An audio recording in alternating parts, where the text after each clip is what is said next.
আমরা ফার্স্টে জানি যে যে সমস্ত পদার্থের ভিতর দিয়ে তড়িৎ পরিবহন হয় তারা হলো তড়িৎ পরিবাহী, আর যে সমস্ত পদার্থের ভিতর দিয়ে কোনো তড়িৎ পরিবহন হয় না তারা হলো তড়িৎ অপরিবাহী, তাই না? এটা আমরা সবাই জানি, তড়িৎ পরিবহন হইলে তড়িৎ পরিবাহী, না হইলে অপরিবাহী। এখন তড়িৎ পরিবাহী পদার্থের ভিতর কয়ভাবে তড়িৎ পরিবাহী পদার্থ কোন উপায়ে তড়িৎ পরিবহন করে সেই উপায়ের উপর ভিত্তি করে তড়িৎ পরিবাহী পদার্থগুলোকে দুইটা ভাগে ভাগ করা হয়েছে। কয়টা ভাগে ভাগ করা হয়েছে?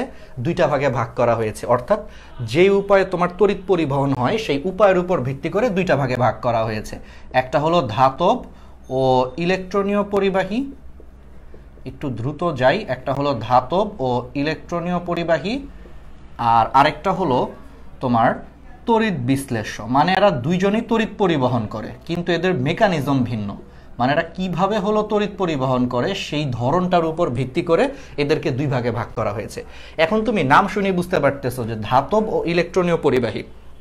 দেখো এখানে নামের মধ্যেই ধাতু আছে, তার মানে বুঝতে পারতেছো যে দুনিয়ার যত ধাতু আছে তারা এই প্রক্রিয়াতে হলো তড়িৎ পরিবহন করে। যেমন তোমার ধরো তামা, তোমার ধরো অ্যালুমিনিয়াম, তোমার ধরো কপার, তোমার ধরো হলো ম্যাগনেসিয়াম, এগুলা সবই তোমার যে তড়িৎ পরিবহন করে কিসের মাধ্যমে করে?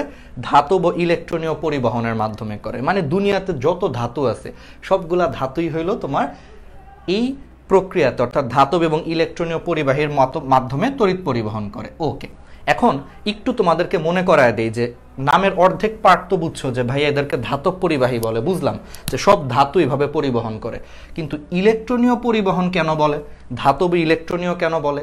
এর কারণটা হচ্ছে একটু মনে করায় দিই, 9-10-এ পড়ছিলা ধাতুর ক্যালাস, মনে আছে? যেমন সোডিয়াম ধাতুর ক্যালাস কি ছিল, যে ধাতুর ক্যালাসে বা ধাতুর টুকরাতে অনেক অসংখ্য ধাতু কি থাকে, ধাতব আয়ন আকারে অবস্থান করে। মনে করে দেখো 9-10-এ পড়ছো, ধাতুগুলো পরস্পর ক্যালাসে আয়ন আকারে অবস্থান করে এবং এদের শেষ কক্ষপথের ইলেকট্রনগুলো মুক্তভাবে হলো তোমার পুরা ক্যালাসের মধ্যে ছোটাছুটি করতে থাকে, যেন দেখে মনে হয় যে ধাতুর আয়নগুলো ক্যালাসের সাগরে হাবুডুবু খাচ্ছে বা ইলেকট্রনের সাগরে হাবুডুবু খাচ্ছে। খেয়াল করে দেখো 9-10-এ কিন্তু পড়ছিলা, ধাতব বন্ধনে পড়ছিলা যে ধাতব বন্ধনে ধাতুর পরমাণুগুলো প্রত্যেকেই শেষ কক্ষপথের ইলেকট্রন ত্যাগ করে ধনাত্মক আয়নে পরিণত হয়ে বসে থাকে, আর শেষ কক্ষপথের মুক্ত ইলেকট্রনগুলো হলো তোমার পুরা ক্যালাসের মধ্যে ছুটাছুটি করতে থাকে। দেখে মনে হয় যে এই ধনাত্মক আয়নগুলো ইলেকট্রনের সাগরে হাবুডুবু খাচ্ছে। মনে পড়ছে? তাহলে খেয়াল করে দেখো তখন যে মুক্ত ইলেকট্রনগুলো থাকে, এই মুক্ত ইলেকট্রনগুলাই ধাতুর ক্ষেত্রে কি করে? তড়িৎ পরিবহন করে। এই জন্য এই ধরনের পরিবহনকে নাম দেওয়া হয়েছে ধাতব ও ইলেকট্রনীয় পরিবাহী, কারণ এরা সব ধাতু হলো এই পদ্ধতিতে পরিবহন করে, আর মুক্ত ইলেকট্রনগুলো ধাতু ইলেকট্রন পরিবহন করতে সাহায্য করে বা তড়িৎ পরিবহন করতে সাহায্য করে। এই জন্য এদের নাম দেওয়া হয়েছে ধাতব ও এই যে মুক্ত ইলেকট্রনের কারণে ধাতব ও ইলেকট্রনীয় পরিবাহী। তাহলে এক্সাম্পল আসতে পারে, তাহলে দুনিয়ার যত ধাতু আছে সবগুলো এটার এক্সাম্পল। তাহলে কপার, অ্যালুমিনিয়াম, আচ্ছা কপার আমি দুইবার লিখছি না, সমস্যা নাই, এটা ধরো ক্রোমিয়াম, যাই লেখো তুমি, ক্রোমিয়াম, ম্যাঙ্গানিজ, আয়রন সবকিছু হলো ধাতব ইলেকট্রনীয় পরিবাহী। সাথে একটু মনে রাখবা একমাত্র অধাতু যে তড়িৎ পরিবহন করে তার নাম কি? গ্রাফাইট।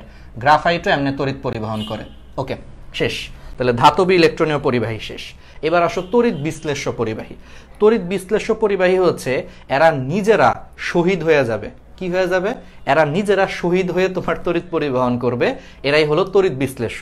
মানে তুমি তড়িৎ বিশ্লেষ্য বলতে বোঝায় যেমন সোডিয়াম ক্লোরাইড। সোডিয়াম ক্লোরাইডকে তুমি যখন দ্রবণে নিবা, তখন সোডিয়াম ক্লোরাইড নিজে কি হবে? দ্রবণে দ্রবীভূত হয়ে তোমার সোডিয়াম আয়ন আর হলো তোমার ক্লোরাইড আয়নে পরিণত হচ্ছে। দ্রবণে দ্রবীভূত হয়ে তোমার সোডিয়াম আয়ন এবং ক্লোরাইড আয়নে পরিণত হচ্ছে। পরে সেই মুক্ত আয়নগুলো কি করছে? তড়িৎ পরিবহন করছে। এই জন্য এদেরকে বলা হয় তড়িৎ বিশ্লেষ্য। কথা কি বুঝতে পারছো? তার মানে তড়িৎ বিশ্লেষ্যরা নিজেরা শহীদ হয়ে যাইতেছে, নিজেরা নিজেদেরকে বিলায় দিয়ে কি করতেছে? দ্রবণে হলো ফার্স্টে আয়নে কনভার্ট হচ্ছে, সেই আয়নে কনভার্ট হওয়ার পর এই আয়নের মাধ্যমে হলো তড়িৎ পরিবহন করতেছে। এই জন্য এদেরকে বলা হয় তড়িৎ বিশ্লেষ্য পরিবাহী। ক্লিয়ার? তাহলে আশা করি বুঝতে পারছো যে তড়িৎ বিশ্লেষ্য পরিবাহী কারা। ঠিক আছে? ওকে, এখন এদের মধ্যে একটু পরীক্ষায় পার্থক্য জানতে হবে। পার্থক্যটা খুব ইম্পর্টেন্ট। তাহলে কি কি পার্থক্য আছে আমি একটু বলে দিই। প্রথম পার্থক্যটা হচ্ছে, তোমরা কুলম্ব সাহেবের নাম শুনছো না? কুলম্ব। এই কুলম্বের সূত্র, এই কুলম্বের সূত্রটা হচ্ছে তোমার ধাতব ও ইলেকট্রনীয় পরিবাহীর জন্য প্রযোজ্য। তাহলে এই যে আমরা যে কুলম্বের সূত্র পড়ছি, এই কুলম্বের সূত্রটা হচ্ছে তোমার ধাতব ও ইলেকট্রনীয় পরিবাহীর জন্য প্রযোজ্য।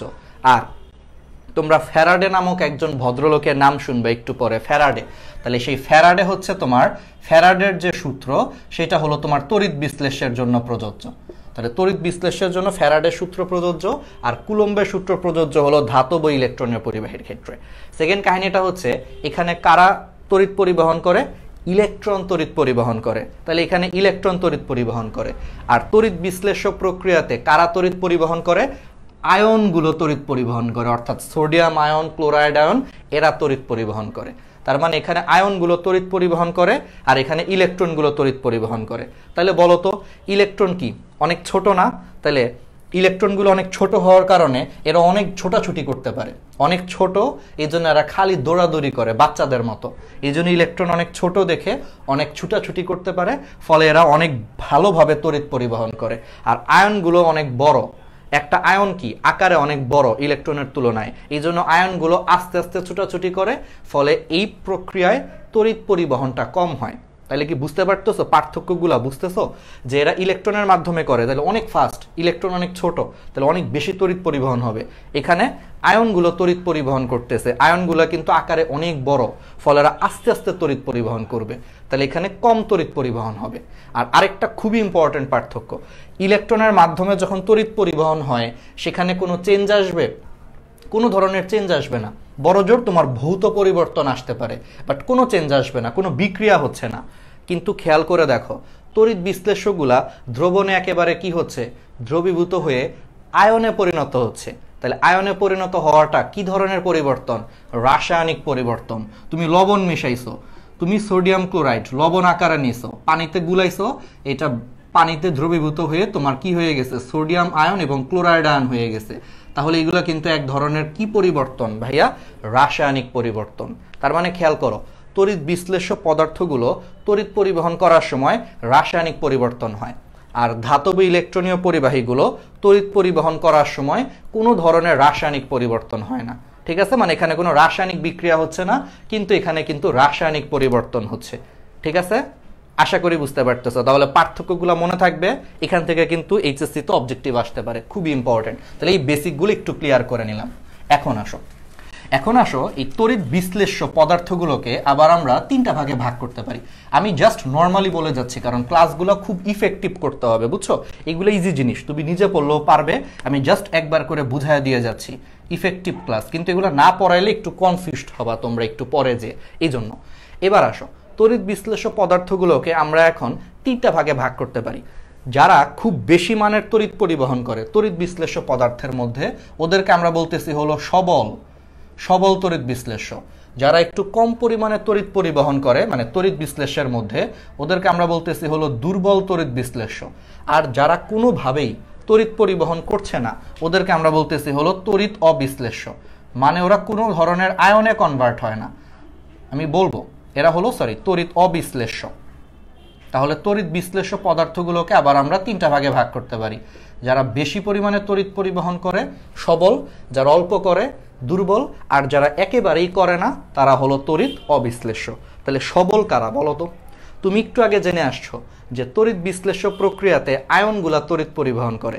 তাহলে যারা বেশি বেশি আয়ন উৎপন্ন করবে তারাই কিন্তু বেশি বেশি কি করবে? তড়িৎ পরিবহন করবে, রাইট? খেয়াল করো আয়নগুলা তড়িৎ পরিবহন করে, তাহলে যারা বেশি বেশি আয়ন উৎপন্ন করবে তারাই তো বেশি বেশি তড়িৎ পরিবহন করবে, তাই না? তার মানে এই তড়িৎ বিশ্লেষ্য পদার্থের মধ্যে সবল তারাই হবে যারা বেশি বেশি হলো তোমার আয়ন উৎপন্ন করবে। তাহলে এরা হলো বেশি বেশি আয়নে পরিণত হবে, কারণ যত বেশি আয়নে পরিণত হবে সেই আয়নগুলাই তত বেশি করে তড়িৎ পরিবহন করবে। তার মানে এরা বেশি বেশি আয়নে পরিণত হবে। এখন আমারে বলো বেশি বেশি আয়নে পরিণত হয় কারা?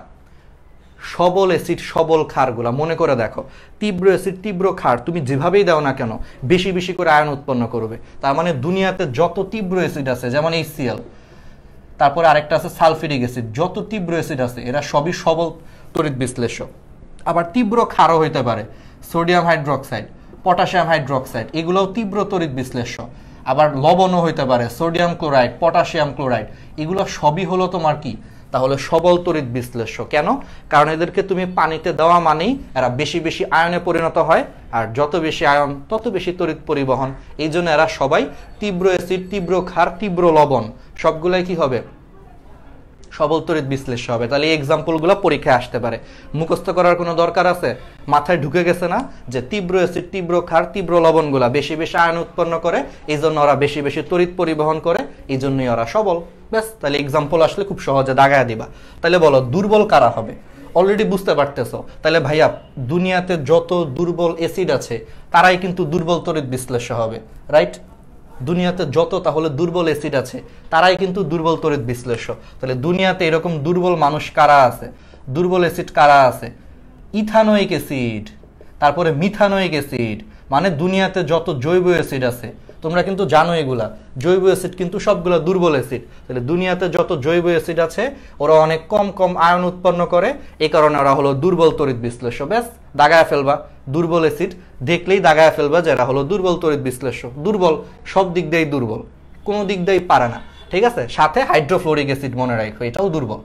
আর তড়িৎ অবিশ্লেষ্য কারা? যারা কোনোভাবেই আয়নে পরিণত হবে না, মানে ওরা কিছুই করবে না, ঠিক আছে? মনে করার একেবারে ফাঁকিবাজ স্টুডেন্ট, লাস্ট বেঞ্চে বসে পড়াশোনার পও করে না, ওরা হইলো তড়িৎ অবিশ্লেষ্য, মানে কোনোভাবেই ওদেরকে তুমি আয়নে কনভার্ট করতে পারবা না। তাহলে এদের এক্সাম্পলগুলো একটু মনে রাখবা, এগুলো সব এক্সাম্পলগুলো অবজেক্টিভে আসে। তাহলে বুঝায় বুঝায় পড়ায় দিলাম, আশা করি গেঁথে গেছে মনের ভিতরে।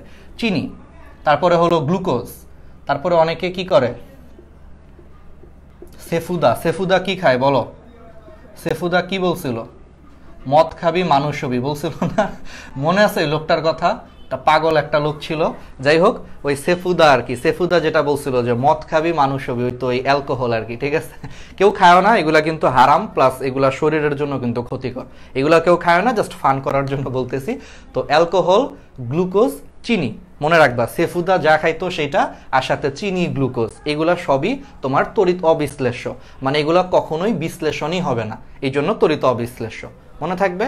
তার মানে এরা কোনো তড়িৎ পরিবহন করবে না। ওকে, তাহলে একটা পার্ট শেষ। এবার আসো তড়িৎ বিশ্লেষ্য। তড়িৎ বিশ্লেষণের ক্ষেত্রে আমাদের এখন কিছু সূত্র দেখতে হবে।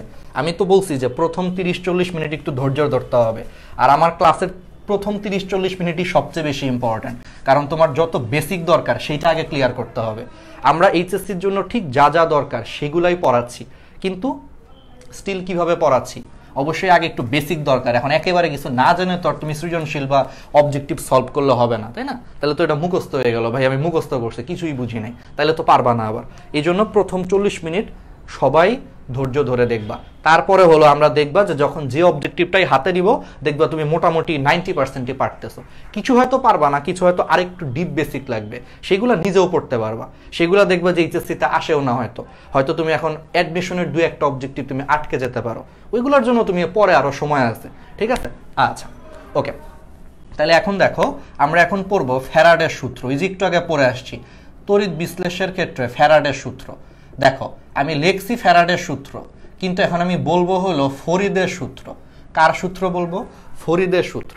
শুনো, এই ফ্যারাডে ওই ফ্যারাডে না, এই ফ্যারাডে হয়েছে আমার একজন বন্ধু, ছোটবেলায় ওর নাম ছিল ফরিদ। ও হয়েছে ছোটবেলায় আমেরিকা চলে গেছিল, আমেরিকা যে একটু ভং ধরছে, ওই যে মাইকেল মধুসূদনের মতো, মধুসূদন দত্ত ভং ধরছে, ওর নামের আগে হলো মাইকেল যুক্ত করছে। এই ফরিদেরও শখ হয়েছে, আমি আর ফরিদ কেমন জানি লাগে, আই এম ফরিদ। আমেরিকানরা কেউ পাত্তা দেয় না, এই জন্য চিন্তা করছে একটু পশ হইতে হবে, কুল হইতে হবে। তো আমেরিকায় যে আমার বন্ধু ফরিদ কি করলো, ওর নামটা চেঞ্জ করে রাখলো যে from now day I am Faraday, Farid not Farid, I am Faraday, ঠিক আছে? আচ্ছা, তাহলে ফ্যারাডের সূত্র মানে আসলে ফরিদের সূত্র আর কি, আমরা ওরা ফরিদ বলে ডাকবো। তো ফরিদের প্রথম সূত্র, তাহলে ফরিদের একটা সূত্র আছে, 2টা সূত্র আছে, এর মধ্যে আমাদের প্রথম সূত্রটা বেশি কাজে লাগবে, এটা দিয়ে প্রচুর অবজেক্টিভ আসছে বোর্ডে, প্রচুর অবজেক্টিভ আসছে। তাহলে ফরিদের প্রথম সূত্রটা একটু জানতে হবে। তাহলে ফরিদের প্রথম সূত্রটা কি? ফরিদের প্রথম সূত্রটা হইল, ও অনেক চালাক, ওর মধ্যে কিছু নাই, কিন্তু মাথার ভিতরে কিছু নাই, কিন্তু অনেক চালাক, ও একটা জিনিস জানে, সেটা হচ্ছে এটা জানতে গেলে আমাদেরকে আবার একটা স্পেশাল জিনিস শিখতে হবে। ভাইয়া তড়িৎ বিশ্লেষ্য কোষ বলতে কি বোঝায়? আমি তো এইমাত্র জানলাম যে তড়িৎ বিশ্লেষ্য মানে হলো কি আয়নে পরিণত হওয়া, কিন্তু তড়িৎ বিশ্লেষ্য কোষ নামে একটা জিনিস আছে, আমি একটু এটা জাস্ট বুঝাইয়া দিই। তড়িৎ বিশ্লেষ্য কোষ হচ্ছে, খেয়াল করে দেখো, ছোটবেলায় তুমি পড়ছিলা, 9-10-এ পড়ছিলা, ওই যে একটা পাত্রের মধ্যে তোমার 2টা দণ্ড ডুবানো হইতো, একটা হলো অ্যানোড আর একটা হলো ক্যাথোড। একটু মনে করে দেখো, 9-10-এ পড়ছিলা, ঝাপসা ভাবে হয়তো মনে থাকার কথা, 9-10-এ পড়ছিলা অ্যানোড ক্যাথোড, তড়িৎদ্বার, ওকে, মনে করো একটা পাত্রে এরকম একটা দ্রবণ আছে, সেই দ্রবণের ভিতরে দুইটা দণ্ড ডুবায় রাখছে, একটা হলো অ্যানোড আর একটা হলো ক্যাথোড। একটা কথা তুমি এখন এখান থেকে শিখে ফেলো, যেটা অ্যানোড হবে সেই অ্যানোডে সারা জীবন মনে রাখবা ভাই, এটা কখনো ভুলা যাবে না, অ্যানোডে সবসময় জারণ হবে। অ্যানোডে সবসময় কি হবে? জারণ হবে। আর ক্যাথোডে সবসময় কি হবে? বিজারণ হবে। এই কথাটা কেউ ভুলতে পারবে না। তোমার গার্লফ্রেন্ড বয়ফ্রেন্ড সবার নাম ভুলে যাবা, কারণ দিন শেষে এগুলো চেঞ্জ হবে, এগুলো একটা যাবে আরেকটা আসবে, চেঞ্জ হয়ে যাবে, কিন্তু অ্যানোড ক্যাথোডের নাম হলো ভুলা যাবে না। ঠিক আছে? তোমার তোমার 3 নম্বর এক্স এর নাম তোমার মনে আছে? নাই, মনে থাকবেও না, এটা খুবই স্বাভাবিক, কিন্তু এটা কখনো ভুলা যাবে না যে অ্যানোডের সাথে সবসময় জারণ থাকবেই। অ্যানোড এবং জারণ হলো মনে করো জন্ম জন্মান্তরের প্রেম আর কি। ঠিক আছে? অ্যানোডের সাথে সবসময় জারণ হবে, আর ক্যাথোডের সাথে অলওয়েজ অলওয়েজ এবং অলওয়েজ বিজারণ হবে। খুবই ইম্পর্টেন্ট। 5 স্টার। যারা আমার লাল কালিটা কই, তো পাইছি, সোনা চাঁদকে পেয়ে গেছি, এই যে স্টার, 5 স্টার। এই দুইটা কথা ভাই তোমার মনে রাখতে হবে। এটা হলো তোমার আজকের তড়িৎ রসায়নের সবচেয়ে ইম্পর্টেন্ট বেসিক। অ্যানোডে জারণ হয়, ক্যাথোডে বিজারণ হয়। এই দুইটা কথা তুমি যদি মনে রাখতে না পারো, তুমি কিচ্ছু বুঝবা না। এরপর আমি যা পড়াবো তোমার মাথার উপর দিয়ে যাবে। মনে রাখতেই হবে, অ্যানোডে জারণ হয়, ক্যাথোডে বিজারণ হয়। কেন বলতেছি একটু পরেই বুঝবা, যে আমরা বলবো, তাহলে এটা মনে রাখবে। ওকে, এখন কাহিনীটা হচ্ছে, তুমি অ্যানোড ক্যাথোডের সাথে মনে করো এই দ্বন্দ্ব দুইটাকে তুমি একটা ব্যাটারি দিয়ে কানেক্ট করে দিছো। ব্যাটারি, তো ব্যাটারি কি করবে? ব্যাটারি হলো তড়িৎ পাঠাবে। তো ব্যাটারি তড়িৎ পাঠাবে এবং ব্যাটারি থেকে সেই বিদ্যুৎ পাওয়ার পর তখন দেখবা এই দ্রবণের যে জিনিসগুলা ছিল সেই জিনিসগুলা তোমার কি হয়ে গেছে? দ্রবীভূত হয়ে তারা আয়নে কনভার্ট হয়ে গেছে। বা দেখবা যে তোমার অ্যানোড ক্যাথোডের গায়ে কিছু কিছু পদার্থ জমা হচ্ছে। মনে আছে ছোটবেলায় পড়ছিলা, কিন্তু 9-10-এ বা পড়ছিল, ওই যে পানির তড়িৎ বিশ্লেষণ পড়ছিল না, যে পানির মধ্যে যদি এরকম অ্যানোড ক্যাথোডের মাধ্যমে তড়িৎ চালনা করা হয়, প্লাটিনাম তড়িৎদ্বার দিয়ে যদি চালনা করা হয়, মনে করে দেখো পানি ভেঙে তোমার হাইড্রোজেন গ্যাস এবং অক্সিজেন গ্যাস আলাদা হয়ে যায়। মনে আছে? এটা পড়ছিলা কিন্তু 9-10-এ পড়ার কথা, বা ছোটবেলায় পড়ছো। তার মানে দেখো, পানির মধ্যে যদি আমরা তড়িৎ বিশ্লেষণ করি, তাহলে সেই ক্ষেত্রে কিন্তু তোমার হাইড্রোজেন গ্যাস, অক্সিজেন গ্যাস এরকম কিন্তু গ্যাস পাওয়া যায় পানির ক্ষেত্রে। তাহলে কি আমার কথাটা কি বুঝতে পারছো? তার মানে তড়িৎ বিশ্লেষ্য কোষে তাহলে কি করা হচ্ছে? দেখো, তড়িৎ বিশ্লেষ্য কোষে যেটা করা হয়, তুমি বাইরে থেকে তড়িৎ প্রবাহ চালনা করবা, তোমার সেই তড়িৎ শক্তিকে কাজে লাগায় এখানে যে পদার্থটা আছে সেই পদার্থটা রাসায়নিক বিক্রিয়া করে তারা তাদের নিজ নিজ উপাদান মৌলে পরিণত হবে। কিসে পরিণত হবে? নিজ নিজ উপাদান মৌলে পরিণত হবে। আমি বলি, ধরো এখানে যদি পানি থাকে, কথার কথা, পানি থাকলে মানে আসলে কি আছে? এখানে হাইড্রোজেন আয়ন আছে, হাইড্রক্সিল আয়ন আছে। তো যখন হাইড্রোজেন আয়ন এবং হাইড্রক্সিল আয়নে তুমি বাইরে থেকে তড়িৎ প্রবাহ চালনা করবা, তুমি দেখবা যে হাইড্রোজেন আয়ন এবং হাইড্রক্সিল আয়ন বিক্রিয়া করে এদের নিজ নিজ মৌলিক পদার্থে কনভার্ট হয়েছে। মানে হাইড্রোজেন আয়ন থেকে জিনিসটা হাইড্রোজেন হয়ে গেছে, হাইড্রক্সিল থেকে জিনিসটা অক্সিজেন হয়ে গেছে। বুঝাইতে পারছি? তাহলে তুমি যখন বাইরে থেকে তড়িৎ প্রবাহ চালনা করবা, তুমি দেখবা যে এখানে প্রত্যেকটা আয়ন নিজ নিজ মৌলিক পদার্থে পরিণত হয়েছে। হাইড্রোজেন আয়ন হাইড্রোজেনে পরিণত হয়েছে, হাইড্রক্সিল আয়ন অক্সিজেনে পরিণত হয়ে গেছে। বুঝতে পারছো? এটাই হলো তড়িৎ বিশ্লেষ্য কোষ। তাহলে তড়িৎ বিশ্লেষ্য কোষে কি করা হচ্ছে দেখো তো, আমি বাইরে থেকে তড়িৎ প্রবাহ দিচ্ছি, তাহলে আমার তড়িৎ প্রবাহটা বা আমার তড়িৎ শক্তি যে কোন শক্তিতে কনভার্ট হচ্ছে?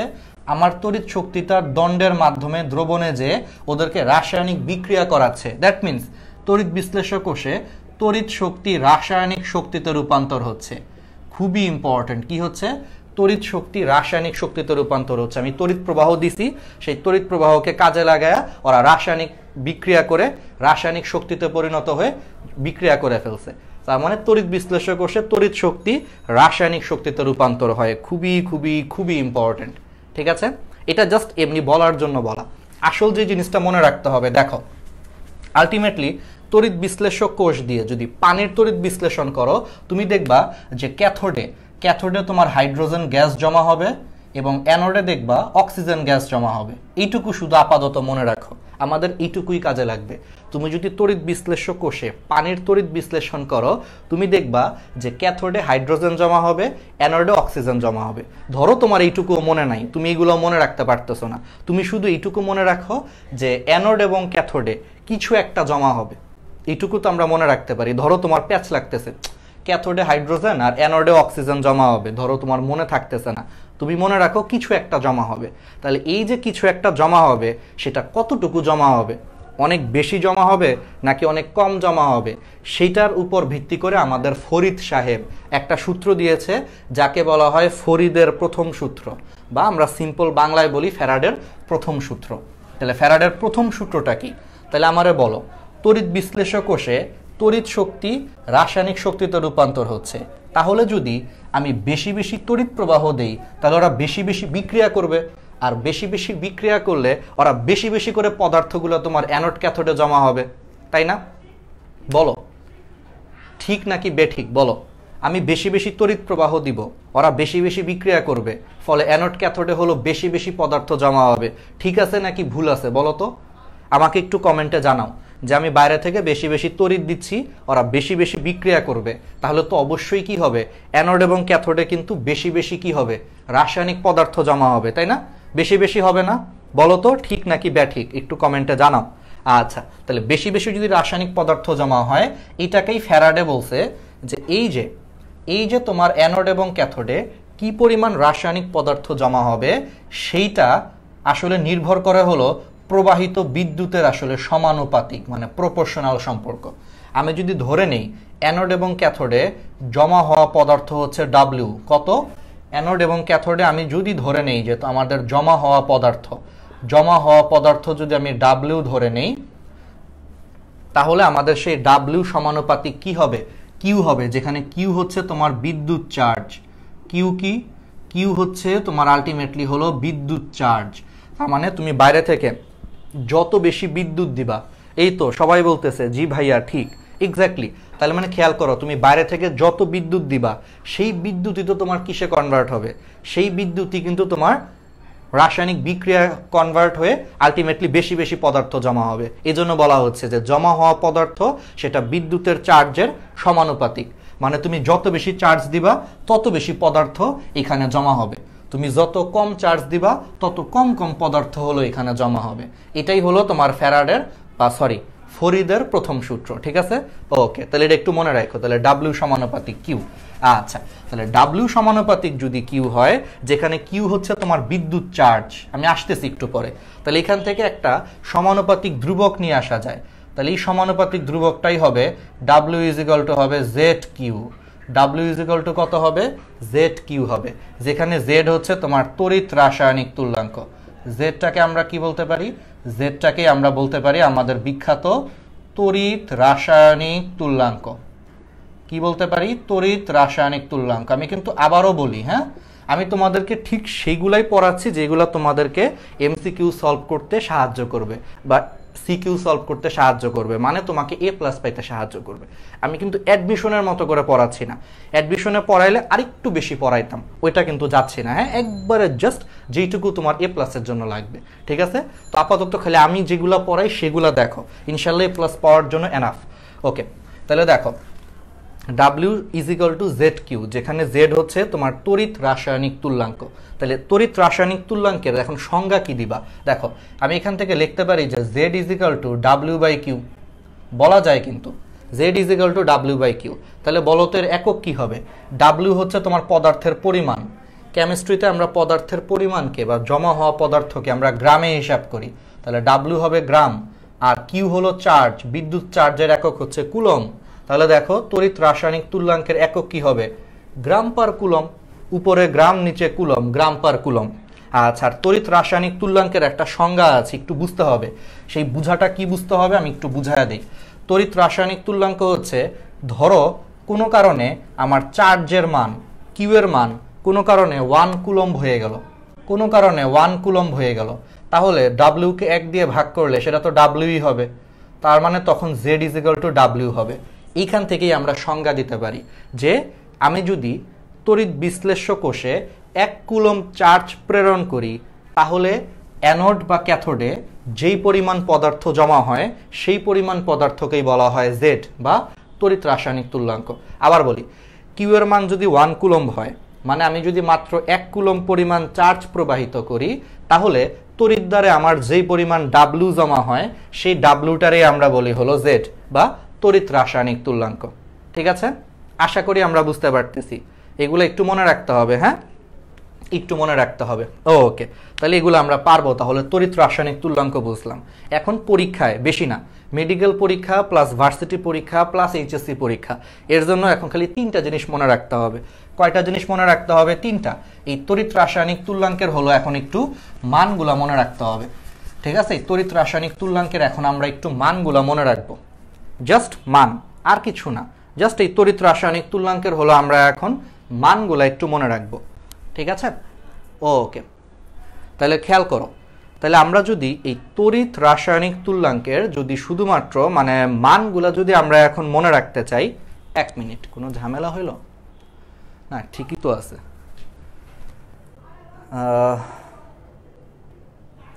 আচ্ছা, ঠিকই, ঠিক হইতেও হচ্ছে না। 1 মিনিট, একটু দাঁড়াও।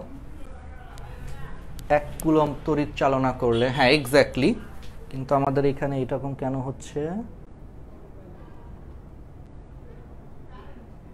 1 মিনিট, আমার কি কম্পিউটার হ্যাং হয়ে গেল?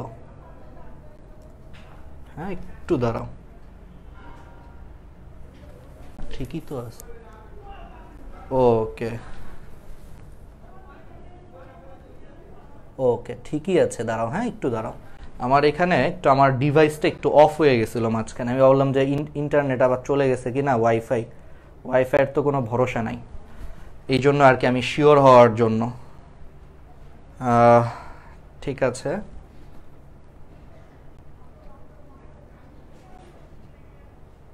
ওকে ওকে, আচ্ছা ঠিক আছে, আমরা স্টার্ট করি। দাঁড়াও, ক্রম দিয়ে ই করি। হঠাৎ করে ক্রমে প্রবলেম হচ্ছে।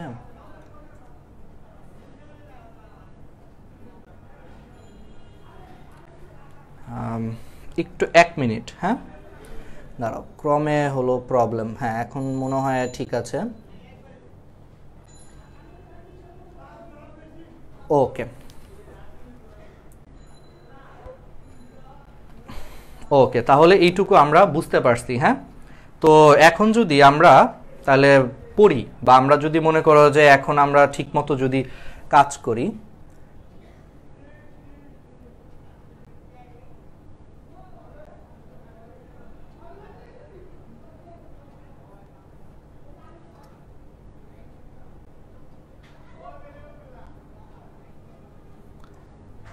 ওকে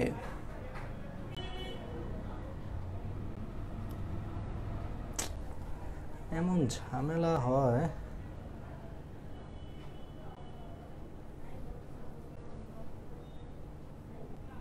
ওকে, ঠিক হয়ে গেছে। হ্যাঁ, আমার এখানে একটু মাঝে মাঝে হলো আটকে যাচ্ছিল আর কি, মানে আমার ল্যাপটপটায় আর কি। ঠিক আছে, আচ্ছা, তো ফার্স্টেই আসো, আমরা এখন যেই কাজটা করব, তাহলে আমরা এইটুকু তো বলে ফেলছি। তাহলে তড়িৎ রাসায়নিক তুল্যাঙ্কের এখন 3টা মান তোমাকে মনে রাখতেই হবে। কয়টা মান? তোমাকে 3টা মান হলো মনে রাখতেই হবে। সেই 3টা মান কি কি? একটা হচ্ছে সিলভার, একটা হচ্ছে তোমার সিলভারের হলো মান মনে রাখতে হবে, একটা হলো তোমার হাইড্রোজেনের মান মনে রাখতে হবে, আর আরেকটা হলো তোমার জিঙ্কেরটা একটু মনে রাখতে হবে। এই 3টা মান তোমাকে একটু মনে রাখতে হবে। তো সিলভারেরটা কি দেখো, আমি দুইটা একটু শিখাইয়া দিই। সিলভারেরটা হচ্ছে দশমিকের পরে 2টা শূন্য, হাইড্রোজেনের পরে হলো, হাইড্রোজেনের ক্ষেত্রে দশমিকের পরে 4টা শূন্য। তাহলে সিলভারের ক্ষেত্রে দশমিকের পরে হলো 2টা শূন্য, হাইড্রোজেনের ক্ষেত্রে দশমিকের পরে হলো তোমার 4টা শূন্য। ওকে, এখন আসো, সিলভারের ক্ষেত্রে 2টা শূন্য দিছো না, এরপরে কিছু একটা লিখলেই হবে। সেই কিছু একটা হচ্ছে 118, একটা লিখলেই হবে। আর হাইড্রোজেনের পরে হলো 4টা শূন্য, তাহলে 10447, কিছু একটা লিখলেই হবে। ঠিক আছে, ওকে। আর জিঙ্কের ক্ষেত্রে তোমার এটার মান হচ্ছে 3.38 ইন্টু 10⁻⁻⁴। এটাই হলো তোমার তড়িৎ রাসায়নিক তুল্যাঙ্কের মানগুলো। ঠিক আছে, এগুলো একটু মনে রাখতে হবে। তাহলে খেয়াল করো, তাহলে আমাদের কি হলো সিলভারের পর, তাহলে খেয়াল করো আমাদের সিলভারের পরে, হ্যাঁ সিলভারের পরে আমরা বলতে পারি যে এই যে আমাদের যে সিলভার, সেই সিলভারের পরে তাহলে দশমিকের পরে আমরা 2টা মান দিব। সেই 2টা মান হলো তোমার সেই 2টা মান হলো তোমার কি বলেন, 2টা শূন্য দিয়ে তারপরে 118। আর হাইড্রোজেনের ক্ষেত্রে দশমিকের পরে হলো আমরা চারটা মান দিয়ে 10447, আর জিঙ্কের ক্ষেত্রে মানটা হলো 3.38 ইন্টু 10 টু দি পাওয়ার হলো -4। এই মানগুলা হলো তোমার হবে। তাহলে সিলভার, এখানে হলো হাইড্রোজেন, আর এখানে হলো তোমার জিঙ্ক, এই তিনটা মান এরকম ভাবেই তোমার হবে। এই মানগুলো একটু মনে রাখতে হবে। তাহলে কৌশলটা কি, দশমিকের পর দুইটা শূন্য 1118, এটা হলো চারটা শূন্য 10447, আর এটা মনে রাখবা 3.38 ইন্টু 10 টু দি পাওয়ার -4। যদি এমনি মনে রাখো দেখবা যে এটাও আসলে তিনটা শূন্য, দেখো এটাও অ্যাকচুয়ালি তিনটা শূন্য তারপরে মনে হয় 338। হ্যাঁ দেখো এরকম একটা মান আসে, বুঝতে পারছো? ওকে, তাহলে এই জিনিসগুলো আমরা সবাই পারবো। তাহলে তোমরা কমেন্ট করো, তাহলে আশা করি এই জিনিসগুলো আমরা বুঝতে পারছি। তাহলে এগুলো আমরা পারবো, এগুলো নিয়ে আমাদের আল্লাহর রহমতে কোনো প্রবলেম নাই। এই তিনটা মান খুব ভালো মতো পড়বা। এখন আসো, এখন সবচেয়ে ইম্পর্টেন্ট জিনিস, কিছু বেসিক লাগবে, কিছু বেসিক, এটা আমাদের কাজে লাগবে। এখন আসো একটু বেসিক জিনিস, জারণ বিভব, বিজারণ বিভব, কিছু বেসিকে চলে আসি। তাহলে একটু মানগুলো মনে রাখবা। এখন ফার্স্টেই আসো, এই যে তড়িৎ চার্জ জেড, সরি কিউ, এই কিউকে আমরা লিখতে পারি Q is equal to IT it. মনে আছে এটা একটু ফিজিক্সের সূত্র, তোমরা ফিজিক্সে পড়ছিলা যে I is equal to Q by T. একটু মনে করে দেখো তো, ফিজিক্সে পড়ছিলা কিন্তু যে আই ইজ ইকুয়াল টু তোমার সূত্রটা হচ্ছে কিউ বাই টি। দেখো I is equal to Q by T. তাহলে এখান থেকে আমারা বলো আর আর গুণ করে আমরা বলতে পারি Q is equal to IT. তাহলে এই সূত্র দিয়ে আমরা কি করতে পারি, কিউ এর মানটা বের করতে পারি, যেখানে আই হচ্ছে তোমার তড়িৎ প্রবাহ, ওই যে অ্যাম্পিয়ার এককে ফিজিক্সে পড়ছো যে I is equal to Q by T, যেখানে আই হচ্ছে তোমার তড়িৎ প্রবাহ আর টি তো বুঝতেই পারছো সময়, আর এটা তো হলো চার্জ। তাহলে সূত্রটাকে আমরা একটু চেঞ্জ করতে পারি। দেখো ডাব্লিউ সমানুপাতিক হলো তোমার কিউ, ডাব্লিউ সমানুপাতিক কিউ। তাহলে দেখো এখান থেকে আমরা লিখতে পারতেছিলাম W is equal to Z Q. এখন কিউ এর বদলে আবার আইটি লিখতে পারি, কারণ কিউ মানে আইটি, ওই যে I is equal to Q by টি।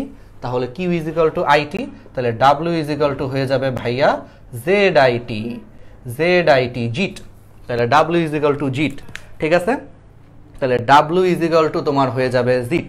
এটা হলো একটা সূত্র, মনে রাখতে হবে, এখান থেকেই আসছে, এই যে এই সূত্রটা থেকে। ক্লিয়ার নাকি ভেজাল আছে বলো? বুঝছো নাকি ভেজাল আছে?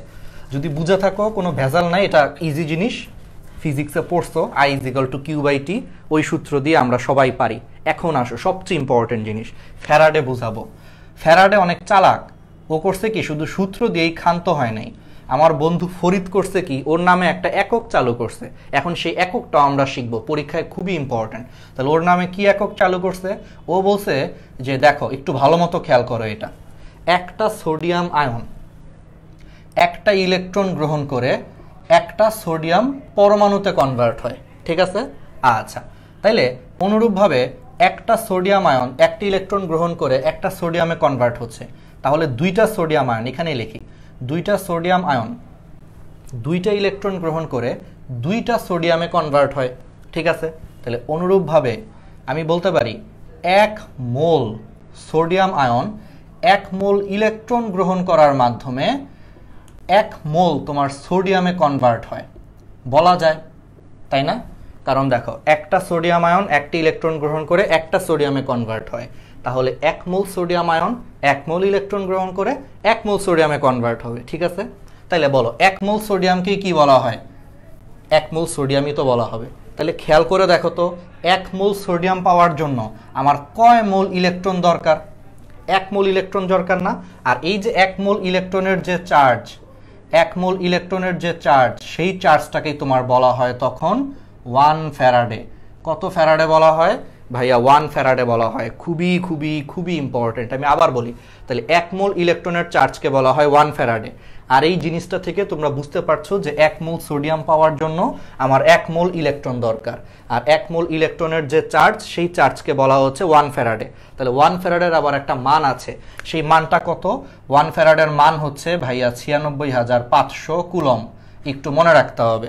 এখন তুমি জিজ্ঞেস করতে পারো এটা কোত্থেকে আসছে, আমি একটু দেখায় দেই। বলো একটা ইলেকট্রনের চার্জ কত? বলো 1.6 into 10 to the power -19 coulomb একটা ইলেকট্রনের চার্জ। আর 1 ফ্যারাডে মানে হলো 1 মোল ইলেকট্রনের চার্জ। তাহলে একটা ইলেকট্রনের চার্জকে তুমি কত দিয়ে গুণ করবা? 1 মোল দিয়ে গুণ করবা, তাই না? আচ্ছা, তাহলে 1 মোল মানে কত? অ্যাভোগাড্রো সংখ্যা। তাহলে 6.023 ইন্টু 10 টু দি পাওয়ার 23। তাহলে একটি ইলেকট্রনের চার্জকে 1 মোল দিয়ে গুণ করো, দেখো এটা অলমোস্ট তোমার 96,500 আসবে। আমি জানি বিজ্ঞানে কোনো কিছুই আসলে ঠিক না, বিজ্ঞানে সব কিছুই আন্দাজে ধরছে, তোমরাও পরীক্ষার খাতায় আন্দাজে লিখলেই খালি সমস্যা। আমারও মাঝে মাঝে খুব রাগ লাগে যে বিজ্ঞানীরা সব কিছু আন্দাজে ধরছে, হিসাব করে দেখো এটা জীবনেও 96,500 আসবে না, বাট তারা ধরছে এটা 96,500-র কাছে। তাহলে কি বুঝতে পারছো যে 1 মোল ইলেকট্রনের চার্জকে 1 ফ্যারাডে বলা হয়, যার মান ধরছে 96,500। কিন্তু তোমরা পরীক্ষার হলে আন্দাজে লিখতে পারবে না, তোমাদেরকে মুখস্থ লিখতে হবে 96,500। কিন্তু দেখো জীবনেও এটা 96,500 আসবে না, 96,300 আসতে পারে, 400 আসতে পারে, কাছাকাছি আসবে আর কি, ধরছে ওরা 96,500। তাহলে মনে রাখবা যে তাহলে 1 ফ্যারাডে মানে কি 1 মোল ইলেকট্রনের চার্জকে কেমনে বের করছে, একটি ইলেকট্রনের চার্জকে গুণ করে বের করছে। এগুলো একটু বেসিক করার জন্য। এখন আসো আমি সেম বিক্রিয়াটা আবার লিখি। এখন একটা জিনিস বুঝাবো, তারপরে আমরা কিছু অবজেক্টিভ সলভ করব, তারপরে আবার কিছু বেসিক পড়াবো। আজকের ক্লাসটার আমার উদ্দেশ্য হচ্ছে ফার্স্টে আমি চ্যাপ্টারের অর্ধেক পড়ায় ফেলছি, অলরেডি আমার চ্যাপ্টারের অর্ধেক পড়ানো শেষ, তারপরে কিছু বেসিক সলভ করব, মানে কিছু অবজেক্টিভ সলভ করব, দেন আবার আরেকটু বেসিক পড়ায় আবার সলভ করবো, এইভাবে একটু আগাবো। নয়তো টানা বেসিক পড়াইলে আবার তোমরা একটু হতাশ হয়ে যেতে পারো যে ভাইয়া একটু 2-1টা অবজেক্টিভ করে দেখি এখন কতটুকু পারি। ঠিক আছে, এই জন্য আমি তোমাদেরকে সুযোগ দিব। দাঁড়াও, এই যে আমাদের শেষ, এটা এখন বুঝাইলে আমাদের অর্ধেক চ্যাপ্টারের বেসিক শেষ, দেন আমরা কিছু অবজেক্টিভ আগে করে ফেলবো। ধরো সোডিয়ামের জায়গায় আমরা ধরো এখন জিঙ্ক দিচ্ছি, জিঙ্ক আয়ন দিচ্ছি। তাহলে সোডিয়ামের জায়গায় আমরা জিঙ্ক আয়ন নিয়ে কাজ করি। দেখো একটা জিঙ্ক আয়ন অবশ্যই তোমার 2টা ইলেকট্রন গ্রহণ করে কিসে কনভার্ট হয়, একটা জিঙ্ক আয়ন অবশ্যই তোমার হলো 2টা ইলেকট্রন গ্রহণ করে তোমার একটা জিঙ্ক পরমাণুতে কনভার্ট হয়। ঠিক আছে, তাহলে তুমি খেয়াল করো তো 2টা জিঙ্ক আয়ন, বা ধরো তুমি 2টা না, তাহলে একটা জিঙ্ক আয়ন 2টা ইলেকট্রন গ্রহণ করে একটা জিঙ্ক পরমাণু পাওয়া যাচ্ছে। তাহলে 1 মোল জিঙ্ক আয়ন অবশ্যই তোমার 2 মোল ইলেকট্রন গ্রহণ করে তোমার অবশ্যই 1 মোল জিঙ্কে পরিণত হবে। ঠিক আছে, তাহলে খেয়াল করো, তাহলে এই ক্ষেত্রে বলো তো 1 মোল জিঙ্ক পাওয়ার জন্য আমার কয় মোল ইলেকট্রন দরকার, 2 মোল ইলেকট্রন দরকার। তাহলে 2 মোল ইলেকট্রনের চার্জকে আমি কত বলবো, 2 ফ্যারাডে বলবো। তার মানে আমি এখান থেকে বলতে পারি যে একটা জিঙ্ক পাওয়ার জন্য আমার কিন্তু 2 ফ্যারাডে তড়িৎ দরকার, বা 2 ফ্যারাডে দরকার। ঠিক আছে, এগুলো কিন্তু সব তড়িতের হিসাব আর কি, 2 ফ্যারাডে। তাহলে আমারও অনুরূপভাবে বলো অ্যালুমিনিয়াম 3+, 3টা ইলেকট্রন গ্রহণ করে একটা অ্যালুমিনিয়ামে কনভার্ট হয়। তাহলে 1 মোল অ্যালুমিনিয়াম 3+ অবশ্যই তোমার 3 মোল ইলেকট্রন গ্রহণ করে 1 মোল অ্যালুমিনিয়ামে কনভার্ট হবে। তাহলে বলো তো 1 মোল অ্যালুমিনিয়াম পাওয়ার জন্য আমার কত ফ্যারাডে দরকার, 3 ফ্যারাডে দরকার। তাইলে এখান থেকে একটা বেসিক ক্লিয়ার করো যে কোনো কিছুর যত ধনাত্মক আয়ন হবে, যেমন দেখো অ্যালুমিনিয়াম 3 ধনাত্মক আয়ন, এই জন্য 1 মোল অ্যালুমিনিয়াম পাওয়ার জন্য আমার 3 ফ্যারাডে দরকার। দেখো জিঙ্ক হচ্ছে তোমার ডি ধনাত্মক আয়ন 2+, এই কারণে 1 মোল জিঙ্ক পাওয়ার জন্য আমার 2 ফ্যারাডে দরকার। আবার খেয়াল করো সোডিয়াম হচ্ছে একক ধনাত্মক আয়ন বা শুধু +1, এই জন্য আমার 1 মোল সোডিয়াম পাওয়ার জন্য 1 ফ্যারাডে দরকার। বুঝতে পারছো? তাহলে এখানে চার্জ সংখ্যা যত হবে আমার আসলে তত ফ্যারাডে দরকার। দেখো জিঙ্কের ক্ষেত্রে চার্জ 2+, এই জন্য 2 ফ্যারাডে দরকার 1 মোল জিঙ্কের জন্য। অ্যালুমিনিয়ামের ক্ষেত্রে 3+, এই জন্য 3 ফ্যারাডে দরকার। এটার ক্ষেত্রে 1 ফ্যারাডে দরকার। যদি কারো উপরে চার্জ, তোমরাই বলো, ধরো এখন এক্স হচ্ছে একটা মৌল, তোমাদেরকে করতে দেই একটা জিনিস, এক্স হচ্ছে মৌল, এটার চার্জ হলো হাতি প্লাস, এটার চার্জ কি হাতি প্লাস। তাহলে বলো 1 মোল এক্স পাওয়ার জন্য তোমার কত ফ্যারাডে প্রয়োজন, ঝটপট কমেন্টে লেখো। দেখো এক্স হচ্ছে একটা মৌল, আমি বলে দিয়েছি যে এক্স এর চার্জ হচ্ছে হাতি প্লাস, তাহলে 1 মোল এক্স পাওয়ার জন্য কত ফ্যারাডে হলো আমার তড়িৎ দরকার, ঝটপট কমেন্টে লেখো। তাহলে আশা করি বেসিক ক্লিয়ার হয়ে গেছে।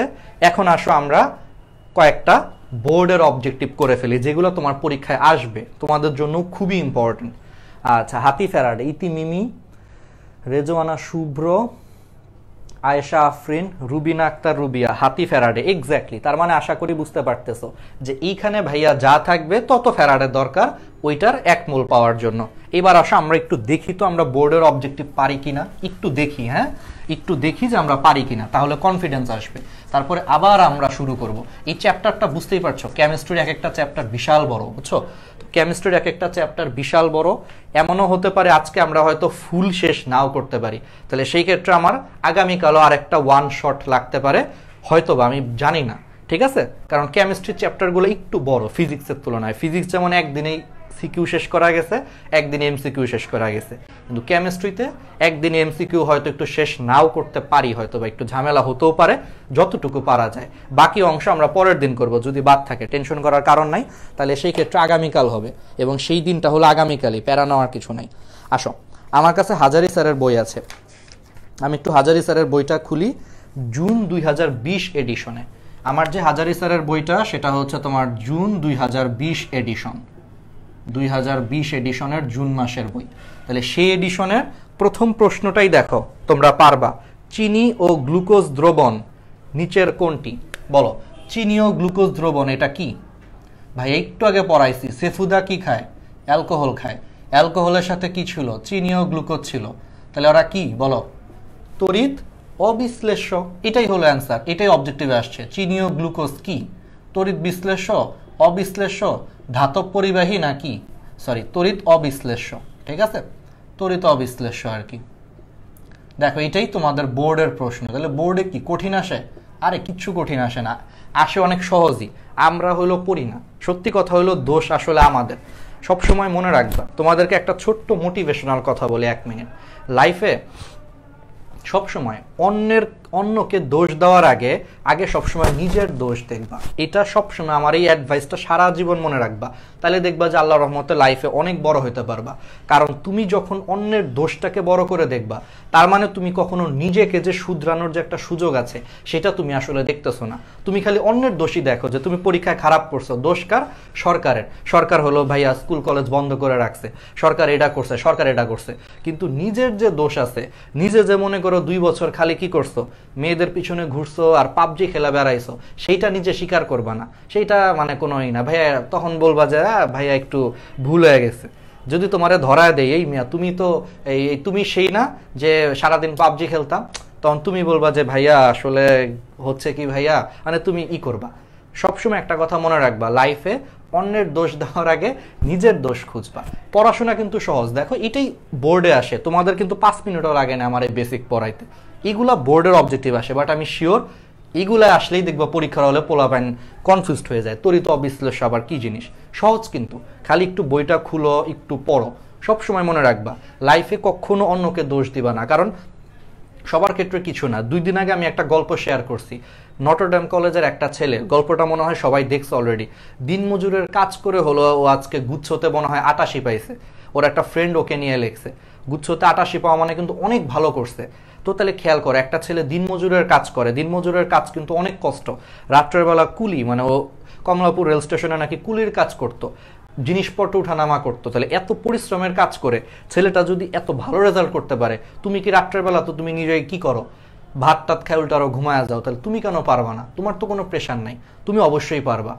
আর যাদের মনে করো যে ফ্যামিলিতে স্ট্রাগল আছে, যে ভাইয়া আমার বাবা মার অবস্থা বেশি একটা ভালো না, একটু ফ্যামিলিতে প্রবলেম আছে, তারা তো আরো বেশি করে কাজ করবা। জিতটাকে শক্তিতে রূপান্তর করো, কখনো হতাশ হয়েও না। আমরা কি করি, সামান্য কিছু হলেই হতাশ হয়ে যাই।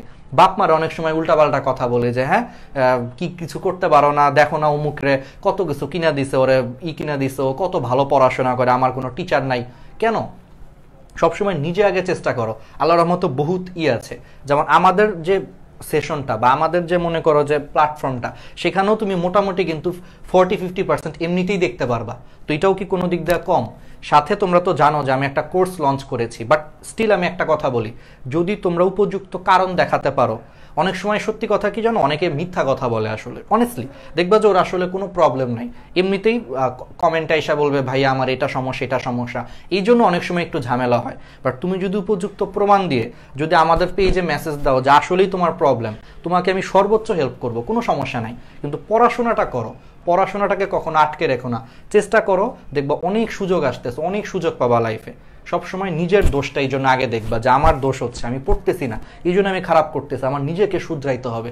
অন্যের অজুহাত দিলে লাভ নেই, যে সরকার বন্ধ করে রাখছে, কলেজ থেকে এইটা করছে, এইগুলো দোষ দিয়ে লাভ নেই, ঠিক আছে? অলওয়েজ।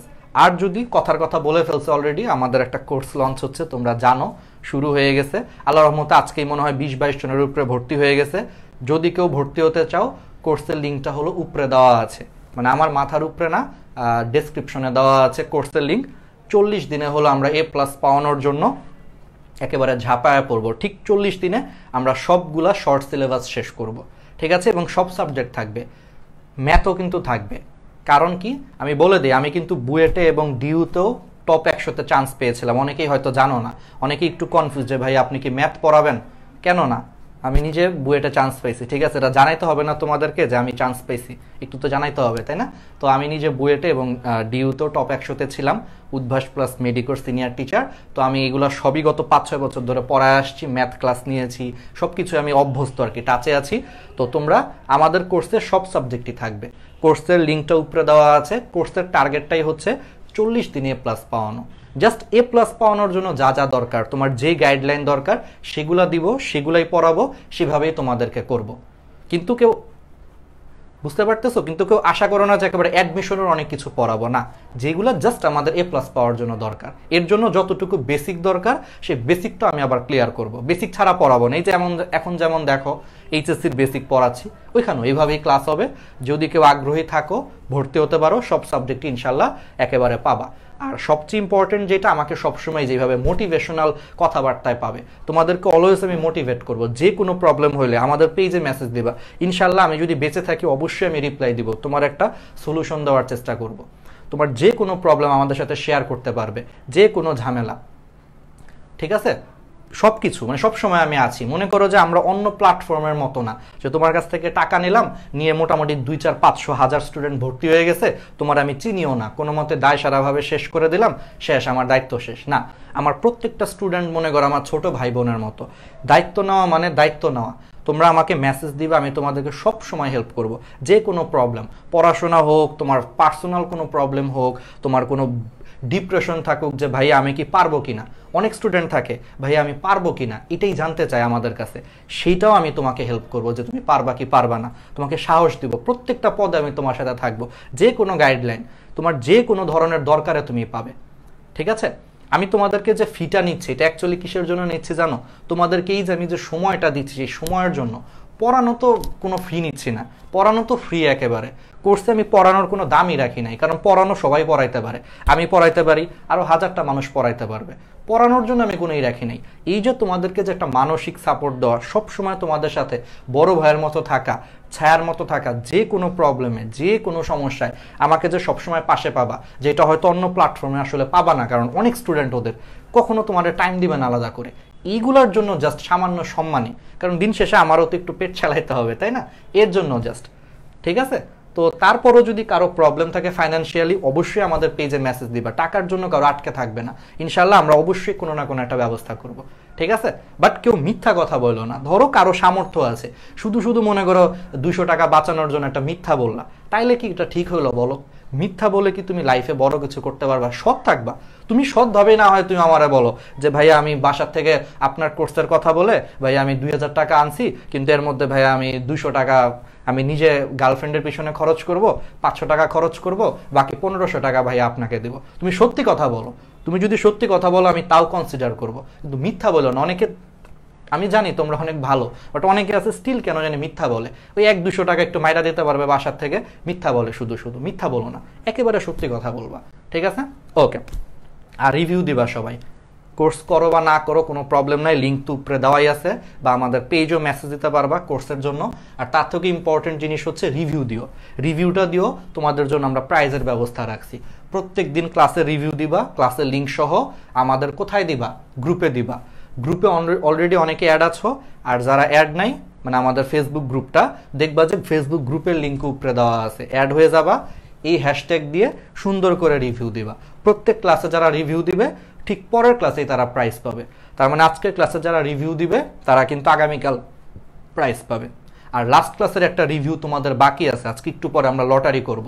প্রত্যেক দিন রিভিউ দাতাদের মধ্য থেকে একজন পুরস্কার পাবে, তোমরা তো জানোই, লটারির মাধ্যমে। একটু পরে করবো আর কি, ঠিক আছে? সবসময় মাথায় রাখবা, যে কোনো টেনশন, ঠিক আছে, আমার সাথে শেয়ার করবা, কোনো সমস্যা নেই। একেবারে বড় ভাই হিসেবে তুমি শেয়ার করবা। আমি সব কিছু ইনশাল্লাহ হেল্প করব যতটুকু পারি, আমার সাধ্যের মধ্যে। অবশ্যই আমার সাধ্যের মধ্যে থাকতে হবে। এখন যদি বলো যে ভাইয়া কাজ তো হয়ে গেছে, কি হয়ে গেছে ভাই? অমুক মেয়েরে পছন্দ হয়েছে, ভাইয়া যদি একটু আনতে সাহায্য করেন। ইদানিং ট্রেন্ড বের হয়েছে না, আমি নিজেই শেয়ার দিছি 2টা, যে মেয়ে হলো ছেলেরা কি করছে, তুইলা নিয়ে নাকি জোর করে বিয়ে করছে, সত্যি কথা, এটা নাকি কোথায় যেন হয়েছে।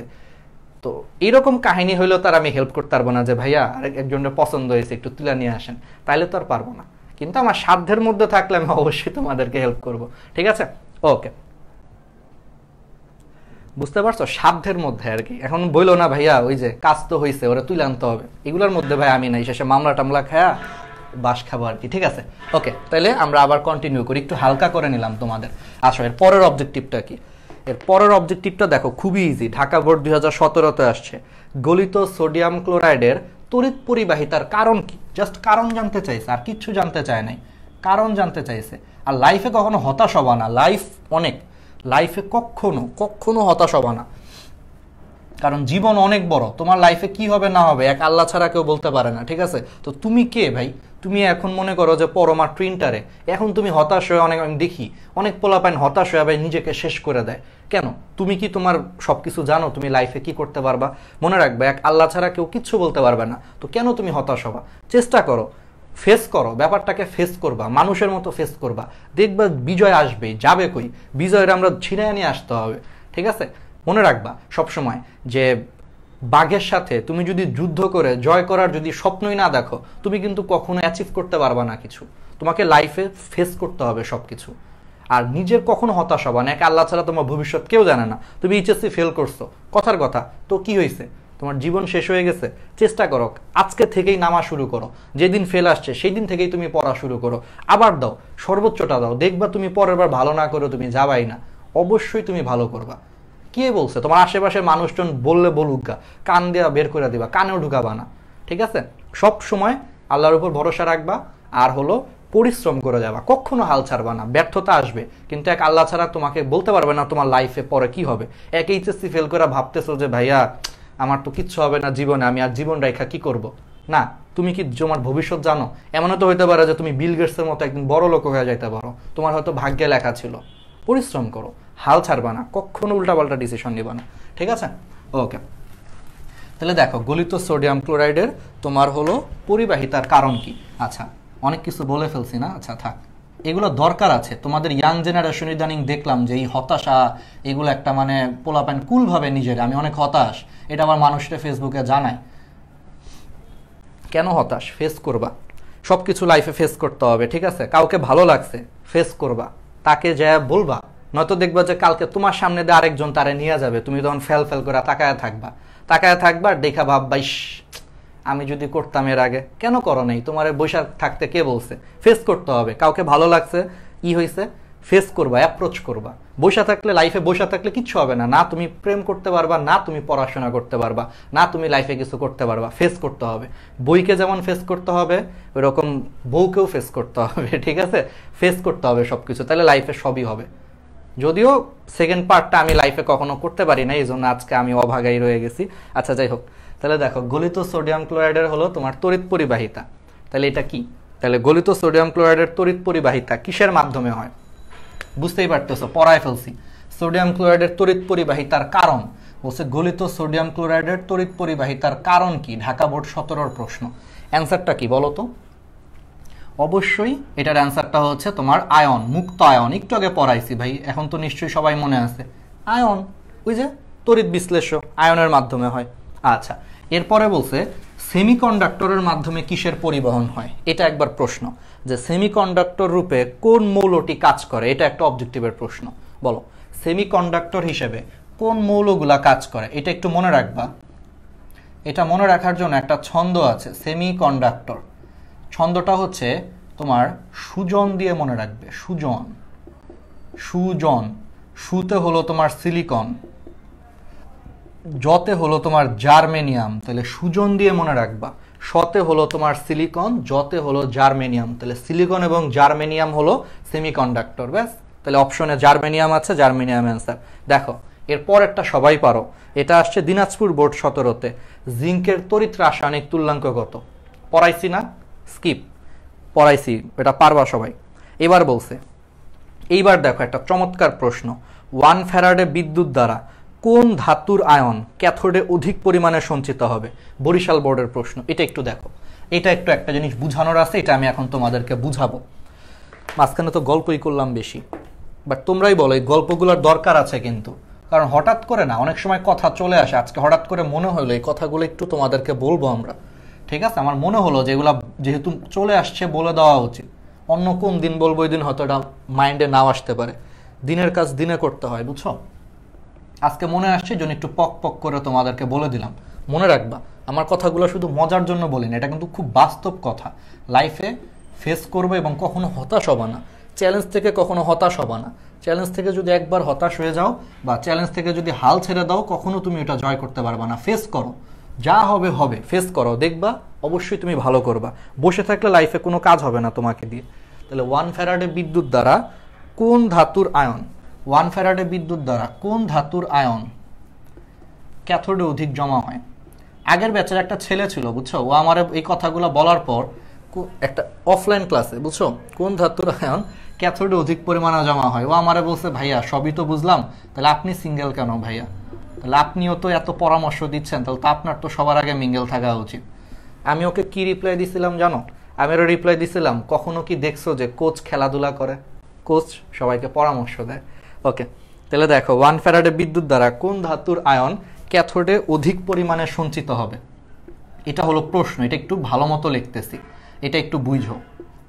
অপশনগুলো হচ্ছে তোমার ক্যালসিয়াম, অপশনগুলো হচ্ছে তোমার পটাশিয়াম, অপশনগুলো হচ্ছে তোমার অ্যালুমিনিয়াম, অপশনটা হচ্ছে তোমার জিঙ্ক। এই চারটার মধ্যে যে কোনো একটা হবে, এই চারটার মধ্যে যে কোনো একটা হবে। তাহলে বলো এই চারটার মধ্যে কোনটা হবে? এটা একটু খেয়াল করো। তাহলে এই চারটার মধ্যে যেটা হবে সেটা হলো, বলছে 1 ফ্যারাডে বিদ্যুৎ দ্বারা কোন ধাতুর আয়ন ক্যাথোডে অধিক পরিমাণে সঞ্চিত হবে, মানে জমা হবে। আমি একটু আগে তোমাদেরকে পড়াইছি, বলো তো ক্যালসিয়ামের চার্জ কি? 2+ না? তাহলে 2+ মানে কি? 1 মোল ক্যালসিয়াম জমা হইতে তোমার 2 ফ্যারাডে তড়িৎ প্রয়োজন, ঠিক আছে? একটু বুঝো, এটা একটা বুঝার আছে। পটাশিয়াম কিন্তু +1, তার মানে 1 মোল পটাশিয়ামের জন্য 1 ফ্যারাডে বিদ্যুৎ প্রয়োজন। অ্যালুমিনিয়াম কিন্তু 3+, তাহলে 1 মোল অ্যালুমিনিয়ামের জন্য তোমার কিন্তু 3 ফ্যারাডে তড়িৎ প্রয়োজন। আর জিঙ্ক হলো তোমার কিন্তু 2+, তাহলে 1 মোল জিঙ্কের জন্য তোমার কিন্তু 2 ফ্যারাডে তড়িৎ প্রয়োজন, ঠিক আছে? বুঝা গেছে? আচ্ছা, এখন খেয়াল করো আমি কত ফ্যারাডে বিদ্যুৎ দিয়েছি। বলছে যে 1 ফ্যারাডে বিদ্যুৎ দিয়েছি সবগুলারে। তাহলে ক্যালসিয়ামের জন্য তোমার দরকার ছিল 2 ফ্যারাডে, তুমি দিছো হলো 1 ফ্যারাডে। তাহলে 2 ফ্যারাডে দিলে তুমি এখানে 1 মোল পেতা। তাহলে 1 ফ্যারাডে দিলে তুমি কত পাবা? অর্ধেক পাবা, কারণ তুমি 2 এর অর্ধেক দিছো। তাহলে 1 ফ্যারাডে দিলে তুমি এখানে হাফ মোল পাবা। কিন্তু পটাশিয়াম কিন্তু 1 মোলই পাবা, কারণ পটাশিয়াম 1 ফ্যারাডে দরকার, তুমি 1 ফ্যারাডে দিছো। ওকে, অ্যালুমিনিয়ামের ক্ষেত্রে দেখো 3 ফ্যারাডে দিলে তুমি 1 মোল অ্যালুমিনিয়াম পাইতা। তাহলে 1 ফ্যারাডে দিলে কত পাবা? 3 ভাগের 1 ভাগ পাবা, কারণ 3 ফ্যারাডে দরকার, তুমি দিছো মাত্র 1 ফ্যারাডে, তার মানে 1/3 দিছো। তাহলে তুমি পাবাও 1/3, তাহলে 1/3 মোল পাবা। আবার জিঙ্কের ক্ষেত্রে দেখো 2 ফ্যারাডে দরকার, দিছো 1 ফ্যারাডে, মানে অর্ধেক দিছো, অর্ধেক পাবা, তাহলে এটাও হাফ মোল পাবা। তাহলে বলো সবচেয়ে বেশি তুমি তাহলে কোনটা পেলা? পটাশিয়াম পাইলা না? তাহলে সবচেয়ে বেশি তুমি আলটিমেটলি কি পাইলা? পটাশিয়াম পাইলা না? দেখো পটাশিয়ামই তো পাইলা। তাহলে এটাই অ্যান্সার। তাহলে এটাই বলছে যে 1 ফ্যারাডে বিদ্যুৎ দ্বারা কোন ধাতুর আয়ন ক্যাথোডে বেশি জমা হবে? পটাশিয়াম, ঠিক আছে? কারণ একমাত্র 1 ফ্যারাডে দিলে পটাশিয়াম তুমি এখানে 1 মোল পাবা, বাকি কোনোটাই তুমি 1 মোল পাচ্ছ না, একেরও কম পাচ্ছ, একটা হাফ পাচ্ছ, একটা 1/3 পাচ্ছ। তাহলে অ্যান্সারটা কি? পটাশিয়াম। এই অবজেক্টিভটা অনেক জায়গায় আসছে। দেখো এরপরে একটা প্রশ্ন ভাই খুবই ইজি, এটা আমি আসলে বলে তোমাদেরকে লজ্জা দিতে চাচ্ছি না। বলছে যদি 5 অ্যাম্পিয়ার বিদ্যুৎ 30 সেকেন্ড ধরে একটি ইলেকট্রোডের মধ্য দিয়ে চলে তবে মোট চার্জ কত হবে? এইটা বোর্ডের প্রশ্ন, তুমি বিলিভ করতে পারো এত সহজ সহজ প্রশ্ন আসছে। এটা হলো বোর্ডের প্রশ্ন যে 5 অ্যাম্পিয়ার বিদ্যুৎ 30 সেকেন্ড ধরে চালনা করতেছি, 5 অ্যাম্পিয়ার বিদ্যুৎ 30 সেকেন্ড ধরে চালনা করতেছি, তাহলে কত চার্জ হবে? বলো কত চার্জ হবে? একটু আগেই তো দেখাইছি ভাইয়া, Q is equal to it I t. তাহলে আই এর মান হলো 5, টি এর মান হলো 30, তো 150 কুলম। বুঝতেই তো পারতেছো এটা নিয়ে কি কোনো প্যারা আছে? একেবারে ইজি, ঠিক আছে? একেবারে ইজি যে 5 অ্যাম্পিয়ার তড়িৎ দিয়েছি 30 সেকেন্ড ধরে, তাহলে কতটুকু চার্জ জমা হচ্ছে বা কত চার্জ? তাহলে Q is equal to I t. ভাই এটা আসছে তোমার কোন বোর্ডে? ধুর, রাজশাহী বোর্ডের। এটা কোনো প্রশ্ন? এবার আসো চট্টগ্রাম বোর্ডের একটা প্রশ্ন, এটা একটু চমৎকার। এইগুলাই কিন্তু আসে পরীক্ষায়, দেখছো? চট্টগ্রাম বোর্ডে আসছে যে ক্যাথোডে 1 মোল কপার ধাতু জমা করতে কপার সালফেট দ্রবণে কত ফ্যারাডে বিদ্যুৎ চালনা করতে হবে। তার মানে তুমি কপার সালফেট বলছে যে 1 মোল কপার জমা করতে, প্রশ্নে বলে দিছে যে 1 মোল কপার জমা করতে, মানে ক্যাথোডে 1 মোল কপার জমা করতে তোমার কপার সালফেট দ্রবণে কয় ফ্যারাডে হলো তোমার বিদ্যুৎ চালনা করতে হবে।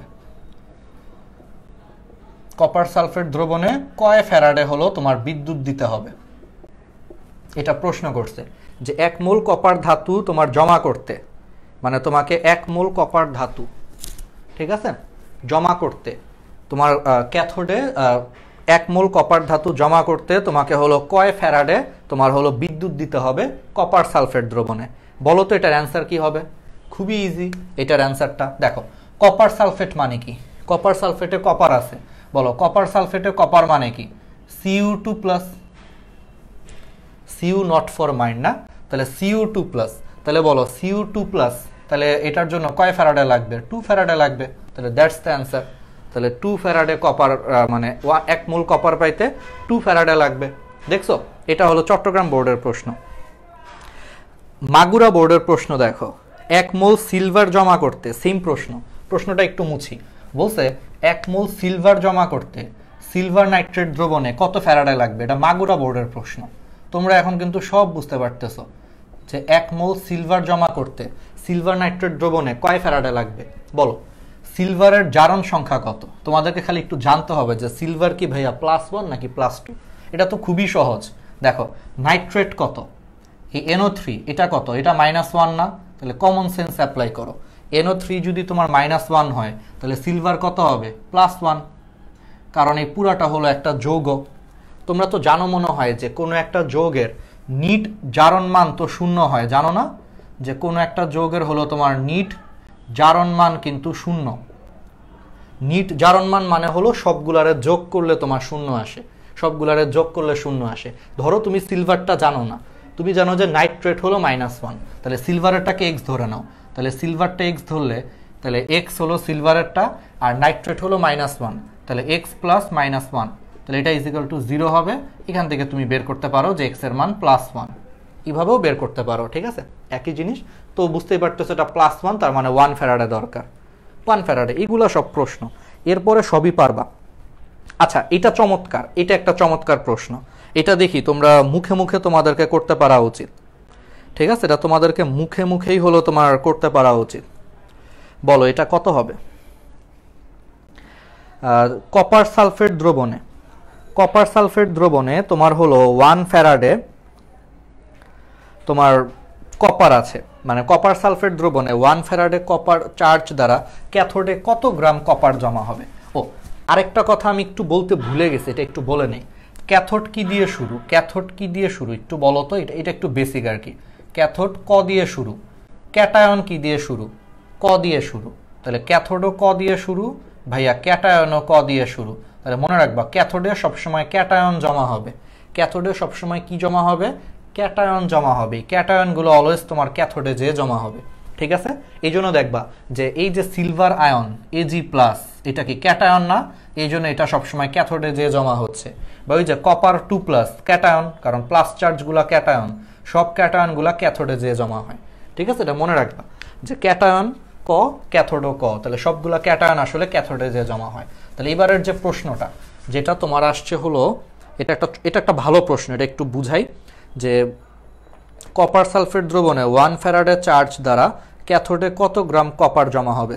সিলেট বোর্ড 2020 সাল। কপার সালফেট দ্রবণে, মানে এটা বলছে কপার সালফেট দ্রবণে আমি 1 ফ্যারাডে চার্জ পরিচালনা করছি, 1 ফ্যারাডে চার্জ দ্বারা ক্যাথোডে কত গ্রাম কপার জমা হবে, কত গ্রাম কপার হবে, সংক্ষেপে লিখি। হ্যাঁ, এটা প্রশ্ন করছে, দেখো তো এটা পারো কিনা। যে কপার সালফেট দ্রবণে 1 ফ্যারাডে চার্জ পরিচালনা করলে ক্যাথোডে তোমার কত গ্রাম হলো কপার জমা হবে। বলো এটার অ্যান্সারটা কি হবে? একটু চিন্তা করো, তুমি একটু বেসিক অ্যাপ্লাই করো, এটা একটু বুঝার আছে। দেখো কপার সালফেট ভাই আমরা সবাই জানি যে কপার সালফেট হলো আপনার Cu2+, তাহলে এখানে 2+, তার মানে 1 মোল কপার পাওয়ার জন্য আমার 2 ফ্যারাডে দরকার। কিন্তু আমি ডিসি কত? আমি ডিসি হলো 1 ফ্যারাডে, তাহলে অর্ধেক ডিসি, অর্ধেক দিলে তোমার অর্ধেক মোল উৎপন্ন হবে, তার মানে আমার হাফ মোল কপার উৎপন্ন হবে। এখন আমারে বলো 1 মোল কপার মানে কত? 1 মোল কপার মানে এটা একটু মনে রাখতে হবে, কপারের পারমাণবিক ভর কত? 63.55, ঠিক আছে? বা এত ডিটেলস মনে রাখতে না পারলে 63.5 মনে রাখো। তাহলে 1 মোল কপার হচ্ছে 63.5 গ্রাম, কারণ এটা হলো কপারের পারমাণবিক ভর। তাহলে 1 মোল কপার মানে 63.5, তাহলে হাফ মোল কপার জমা হবে। তাহলে হাফ মোল কপার মানে কত? এটারে 2 দিয়ে ভাগ করো, অ্যান্সার আসবে হলো তোমার মনে হয় 31.75। ব্যাস, তাহলে এটাই হলো অ্যান্সার, 31.75 গ্রাম। কঠিন লাগছে? ইজি না? ইজি না জিনিসটা? দেখছো যে এটা কপারের পারমাণবিক ভর, এটা একটু খালি মনে রাখতে হবে। এই একটা জিনিস একটু ঝামেলা এখানে, এটা না পারলে একটু সমস্যা ছিল। তাহলে এটা 63.5 তুমি ধরে নাও, তাহলে হাফ মোল হয়েছে অর্ধেক, তাহলে 31.75। ওকে, এরপরে আরো কিছু সূত্র আছে, এরপরে আরো কিছু তোমার ম্যাথ আছে। এই ম্যাথগুলো হলো আমাদেরকে একটু জানতে হবে যে AgNO3 দ্রবণে 60 মিনিট 5 অ্যাম্পিয়ার বিদ্যুৎ চালনা করলে ক্যাথোডে কত গ্রাম সিলভার জমা হবে। আচ্ছা, এখন আমি যেই ম্যাথগুলো দেখাবো, এই ম্যাথগুলোর জন্য আমাদের একটা বেসিক লাগবে। তোমাদেরকে মোটামুটি আমি যা শিখাইছি, আমার মনে হয় যে যা শিখাইছি সেইগুলো দিয়েই তুমি মোটামুটি অনেক কিছু হলো পারবা।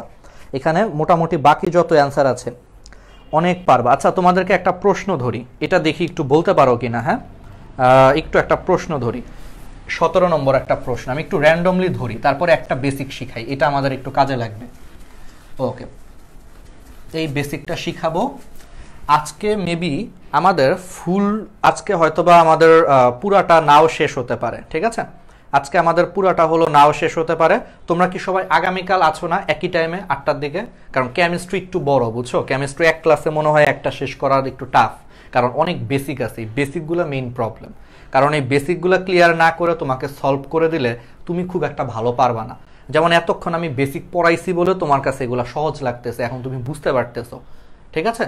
আগামীকাল একটু কমেন্টে জানাও তো, আগামীকাল যদি 8টায় ক্লাস নেই, সবাই ক্লাস করবা না? মানে আগামীকাল তাহলে আমরা ওয়ান শর্টই ক্লাসই এমসিকিউ এর সেকেন্ড পার্ট, বাকি পার্টটা জাস্ট শেষ করব।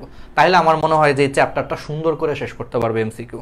আর বেসিক সহ এমসিকিউ শেষ করলে সিকিউ আমরা মোটামুটি এক ক্লাসেই দেখায় দিতে পারবো, কারণ সিকিউ এর জন্য আলাদা করে আর বেসিক পড়ানো লাগবে না। এই যে এতক্ষণ যা পড়াচ্ছি 2 ক্লাসে যে বেসিক পড়াবো, সেই 2 ক্লাসের বেসিক থেকেই তোমার সিকিউ হয়ে যাবে। সিকিউ এর জন্য আলাদা কোনো বেসিক লাগবে না, ঠিক আছে? ওকে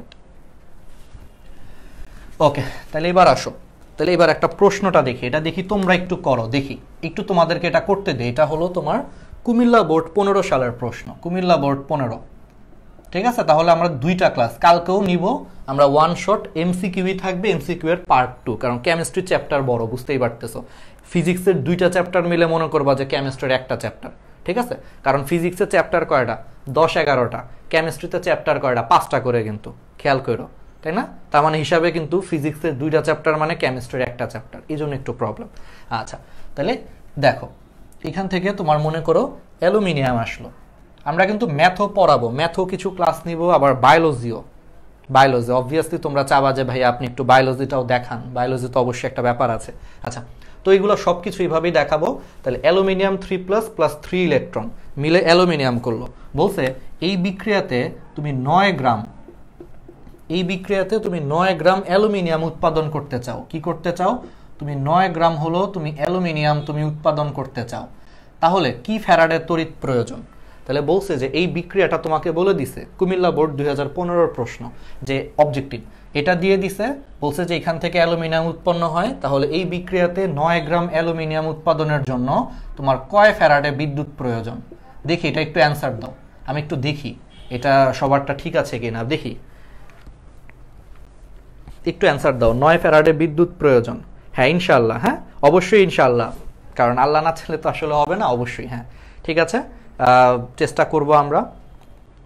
হ্যাঁ হ্যাঁ, এই পেজেই ক্লাস হবে, সব কিছু হলো আমাদের এই পেজেই ক্লাস হবে, আমাদের যত লাইভ ক্লাস ফ্রি ক্লাস সব কিছু এই পেজেই হবে, কারণ আমরা আস্তে আস্তে পেজটাকেই করব, ক্লাস সব পেজে হবে, আর আমাদের সমস্ত আলোচনা ডিসকাশন সব কিছু হলো আমাদের গ্রুপে হবে, বুঝছো? মানে গ্রুপে সকল ধরনের হলো নোট আদান প্রদান, নোট শেয়ারিং, রিভিউ, যে কোনো ঘোষণা, ম্যাক্সিমাম ঘোষণা গ্রুপে হবে, আর শুধু ক্লাস রিলেটেড ঘোষণা আর ক্লাসগুলো তোমার হলো পেজে হবে, বুঝছো? দুইটার কাজের একটু পার্থক্য আছে। পেজে শুধুমাত্র দেখবা যে ক্লাস রিলেটেড ঘোষণা তুমি পাবে আর ক্লাস পাবা, পেজে কিন্তু এছাড়া কিছু নাই। ধরো আমাদের মোটিভেশনাল কথাবার্তা কিন্তু আমি জীবনে পেজে দিই না, কারণ পেজে দিয়ে লাভ নেই আসলে, এটা আমরা গ্রুপে শেয়ার করি, ঠিক আছে? ওকে, একজন বলছে ভাইয়া 3 ফ্যারাডে, বাঁধন সরকার 1 ফ্যারাডে, ফরিদুল, আচ্ছা এই ফরিদুলকে পাইছি, ফরিদুল আবার কমেন্ট করো তো, ফরিদুল নামে একজন আছে, আমি এইমাত্র দেখলাম, তুমি আবার কমেন্ট করো একটু, তোমার নাম হারায় গেছে, আমি একটু তোমার নামটা দেখতে চাই।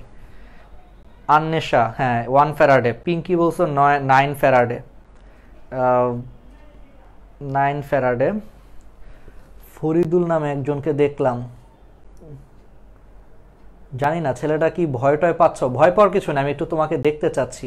দেখছো আমাদের ক্লাসেও একজন ফরিদুল আছে, দেখো আমাদের ক্লাসেও আমি একজনকে পাইছি ফরিদুল নামে, তাহলে ও এবং ওর অ্যান্সারটা ঠিক আছে, অবশ্যই ঠিক থাকবে, কারণ এই সূত্রটা তো ওর দেওয়া, এটা তো আমাদের দেওয়া না, ঠিক আছে?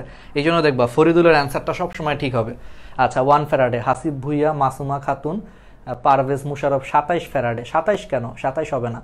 আচ্ছা আমি একটু বলি, এটা আমি একটু এখন ব্যাখ্যা করি। দেখো খুবই সিম্পল, তুমি আগে আসল বেসিকটা বলো। হ্যাঁ ফরিদুল ইসলাম, চমৎকার, 1 ফ্যারাডে, দেখছো ওর সূত্র, ও ঠিকই অ্যান্সার দিছে, দেখো যার সূত্র সে কিন্তু ঠিক অ্যান্সার দিছে, এটা অ্যান্সার হচ্ছে 1 ফ্যারাডে। তাহলে এখন দেখো আমি কিভাবে বুঝলাম, দেখো অ্যালুমিনিয়াম 3+, তাহলে তুমি আমারে বলো 1 মোল অ্যালুমিনিয়াম পাওয়ার জন্য, যেহেতু অ্যালুমিনিয়াম 3+, তাহলে 1 মোল অ্যালুমিনিয়াম পাওয়ার জন্য 3 ফ্যারাডে বিদ্যুৎ দরকার, ক্লিয়ার? তাহলে এটার জন্য 3 ফ্যারাডে বিদ্যুৎ দরকার, ঠিক আছে? এখন 3 ফ্যারাডে বিদ্যুৎ দিলে আমি 1 মোল অ্যালুমিনিয়াম পাবো, কিন্তু অ্যালুমিনিয়াম 1 মোল অ্যালুমিনিয়াম মানে কি? অ্যালুমিনিয়ামের পারমাণবিক ভর কত? 27। তাহলে 1 মোল অ্যালুমিনিয়াম পাওয়া মানে আসলে 27 গ্রাম অ্যালুমিনিয়াম পাওয়া, কারণ অ্যালুমিনিয়ামের পারমাণবিক ভর 27। তাহলে দেখো তার মানে আমরা আসলে 3 ফ্যারাডে তড়িৎ দিলে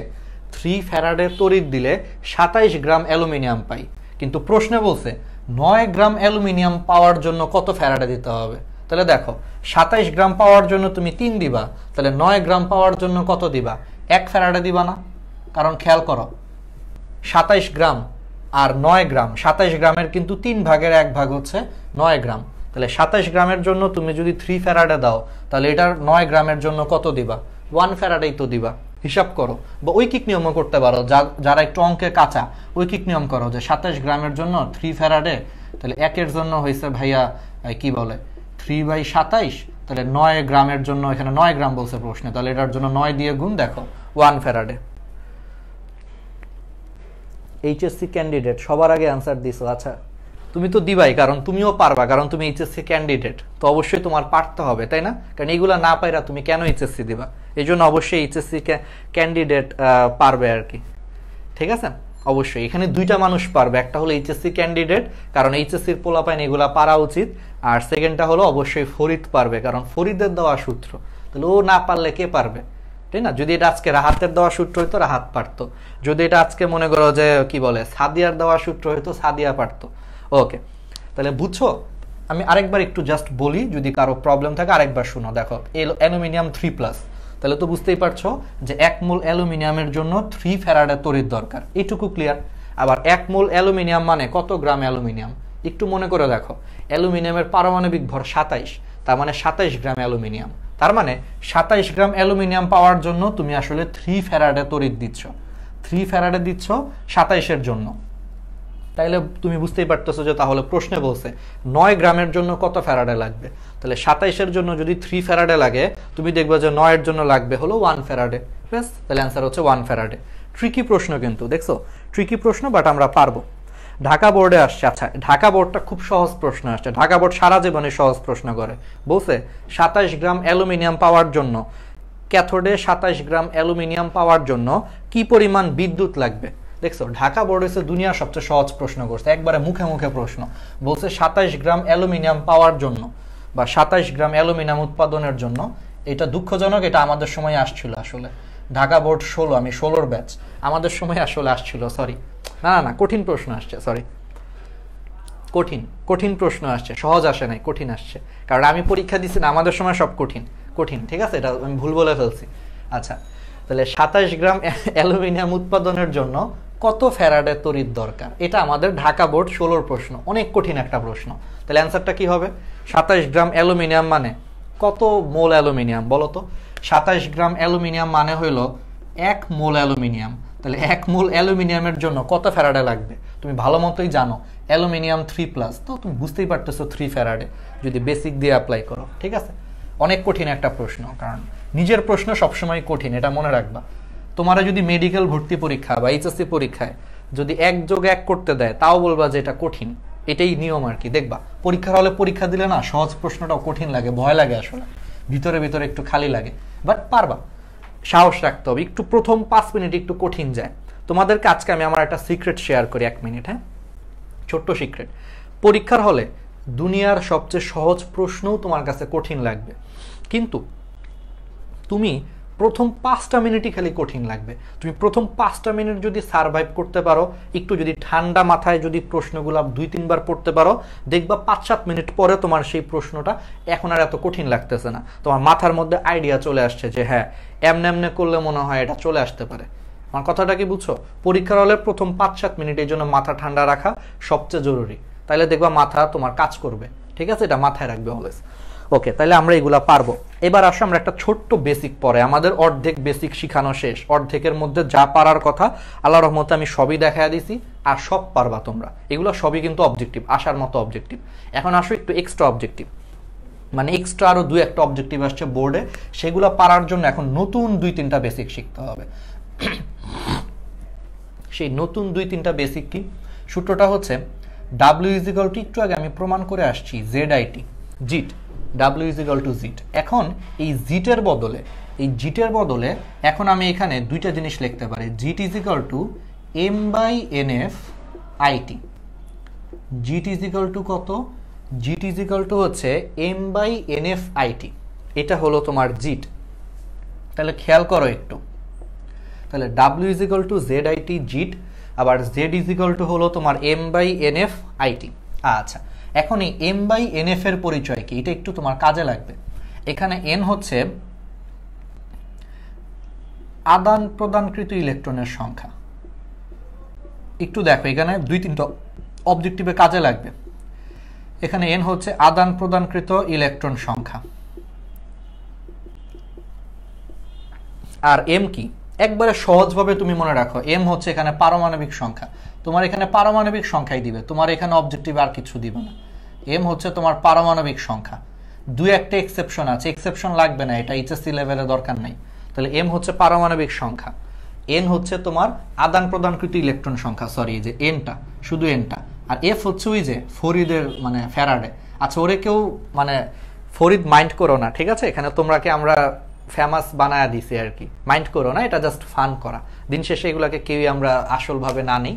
ওকে, তো দেখো, তাহলে এখানে N হচ্ছে আদান প্রদানকৃত ইলেকট্রন সংখ্যা, M হচ্ছে পারমাণবিক সংখ্যা, আর F হচ্ছে তোমার ফরিদ মানে ফ্যারাডে আর কি, মানে 96,500। ঠিক আছে, এটা মানে হলো তোমার 96,500। ওকে, এখন এই সূত্র দিয়ে আমাদের কি কাজে লাগবে? এটা দিয়ে আমাদের 1-2টা ম্যাথ কাজে লাগবে, একটু মনে রাখতে হবে। সেই ম্যাথগুলা কি কি আমি একটু বলে দেই। এই যে দেখো, সিলভার নাইট্রেট দ্রবণে 60 মিনিট 5 অ্যাম্পিয়ার বিদ্যুৎ চালনা করলে ক্যাথোডে কত গ্রাম সিলভার জমা হবে? এটা একটা প্রশ্ন। দেখো, এই যে এই ধরনের প্রশ্নগুলোর জন্যই আমাদের এইটা একটু জানতে হবে যে Z = M/NF/IT। ওই যে আমরা একটু আগে পড়ছিলাম না যে, সরি জেড কেন বলতেছি, সরি একটু দাঁড়াও, সরি এটা W, সরি, হ্যাঁ, তাহলে W = একটু আগে বলতেছিলাম আমরা ZIT, তো এই Z এর জায়গায় আমরা বলতেছি হলো Z = আবার লেখা যায় যে M/NF। আমি এটার পরিচয় বলি, এখানে N হচ্ছে ওই যে আদান প্রদানকৃত ইলেকট্রন সংখ্যা, F হচ্ছে ওই যে ফরিদ বা ফ্যারাডে 96,500, আর M হচ্ছে তোমার পারমাণবিক সংখ্যা। এটা একটু এক্সেপশন আছে এটার, বাট আমাদের এইচএসসি লেভেলে দরকার নেই। এইচএসসি লেভেলের জন্য, এইচএসসি পরীক্ষার জন্য M = পারমাণবিক সংখ্যা, এটা জানলেই অনেক। ঠিক আছে, তাহলে আমরা এখন একটু অঙ্কটা করি। তাহলে W = M/NF/IT লেখা যায়। ওকে, তাহলে অঙ্কটা হচ্ছে এটা আসছে তোমার কত বোর্ডে?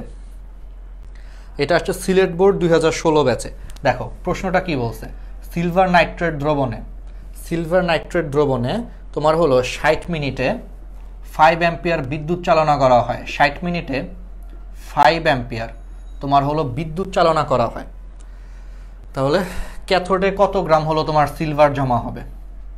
আজকে কিন্তু একটু পরে হলো আমরা ধাতুর সক্রিয়তা সিরিজ পড়ব।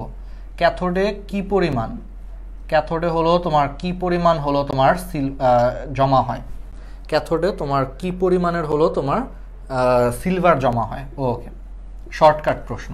তাহলে দেখো, সিলভার নাইট্রেট একটা দ্রবণ, সেখানে আমরা 60 মিনিট ধরে 5 অ্যাম্পিয়ার বিদ্যুৎ চালনা করেছি। তাহলে ক্যাথোডে তোমার কি পরিমাণ সিলভার ধাতু জমা হচ্ছে। তাহলে এটা কিভাবে করবা, এটা কিভাবে, এটা হলো দেখো W ইজ ইকুয়াল টু, সূত্রটা হচ্ছে M/NF/IT দিয়ে তোমাকে করতে হবে। কি দিয়ে করতে হবে? M/NF/IT দিয়ে করতে হবে। তোমাকে বলছে কি পরিমাণ সিলভার জমা হবে ক্যাথোডে, তার মানে W বের করতে বলছে। তাহলে বলো তুমি কি নিয়ে কাজ করছো? সিলভার নাইট্রেটের সিলভার নিয়ে কাজ করছো। বলো সিলভার নাইট্রেট কি? Ag+। ও কয়টা ইলেকট্রন গ্রহণ করে? একটা ইলেকট্রন গ্রহণ করে না? খেয়াল করো, সিলভার নাইট্রেট তাহলে Ag+, তাহলে কয়টা ইলেকট্রন গ্রহণ করে? একটা ইলেকট্রন গ্রহণ করে কিন্তু। তাহলে যেহেতু সিলভার প্লাস একটা ইলেকট্রন গ্রহণ করে, এই জন্য এখানে n এর মান হবে 1। কারণ আমি প্রশ্নে বলে দিয়েছি বা বেসিকে বলে দিয়েছি যে n হলো আদান প্রদানকৃত ইলেকট্রন সংখ্যা, মানে কয়টি ইলেকট্রনের এক্সচেঞ্জ হচ্ছে। তাহলে দেখো সিলভার উৎপন্ন হবে, তাহলে Ag+ কিন্তু একটা ইলেকট্রন আদান প্রদান করে বা গ্রহণ করে। তাহলে এখানে n এর মান হচ্ছে 1। কত? n এর মান হচ্ছে 1। তাহলে n এর জায়গায় আমি 1 বসাই। ওকে, ফ্যারাডে মানে কত? 96,500। এটা সারা জীবনে 96,500ই হবে। এম কি? সিলভার বলছে, তাহলে এম কি? পারমাণবিক ভর। এখন সিলভারের পারমাণবিক ভর কত? 107.8। আমরা ধরে নিচ্ছি 108 ধরে নিচ্ছি, আমরা 108 ধরে নেই সহজ করার জন্য, একটু মনে রাখবো 108। আই হলো তড়িৎ প্রবাহ, দেখো 5 অ্যাম্পিয়ার, তাহলে আই এর মান হচ্ছে তোমার 5। IT এই যে টি, তাহলে টি হচ্ছে তোমার 60 মিনিট, বাট তোমার তো মিনিটে বসাইলে হবে না, সেকেন্ডে বসানো লাগবে। তাহলে 60 মিনিট মানে কত সেকেন্ড? 3600 সেকেন্ড। 60 × 60, তাহলে এটা হচ্ছে 3600 দিয়ে গুণ করো। দেখি ক্যালকুলেটরে কত আসে। দেখি তাহলে ক্যালকুলেটরে করে ফেলো, ঝটপট করে ফেলো। আমি এরকম টাইপের আরেকটা দেখাবো, সমস্যা নাই। আমি এগুলো আরেকটা দেখাবো যেন তোমাদের বেসিকগুলো ক্লিয়ার হয়। এগুলোও একটা টাইপ অবজেক্টিভ। তাহলে আমার আসছে 20 আসছে, দেখি তো মিলছে কিনা। হ্যাঁ, 20.145, এটাই মনে হয় অ্যান্সার হবে 10-এর গ।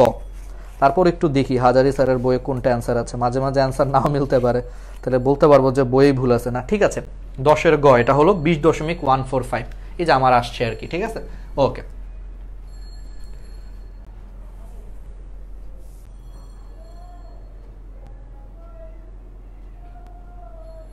$20.145।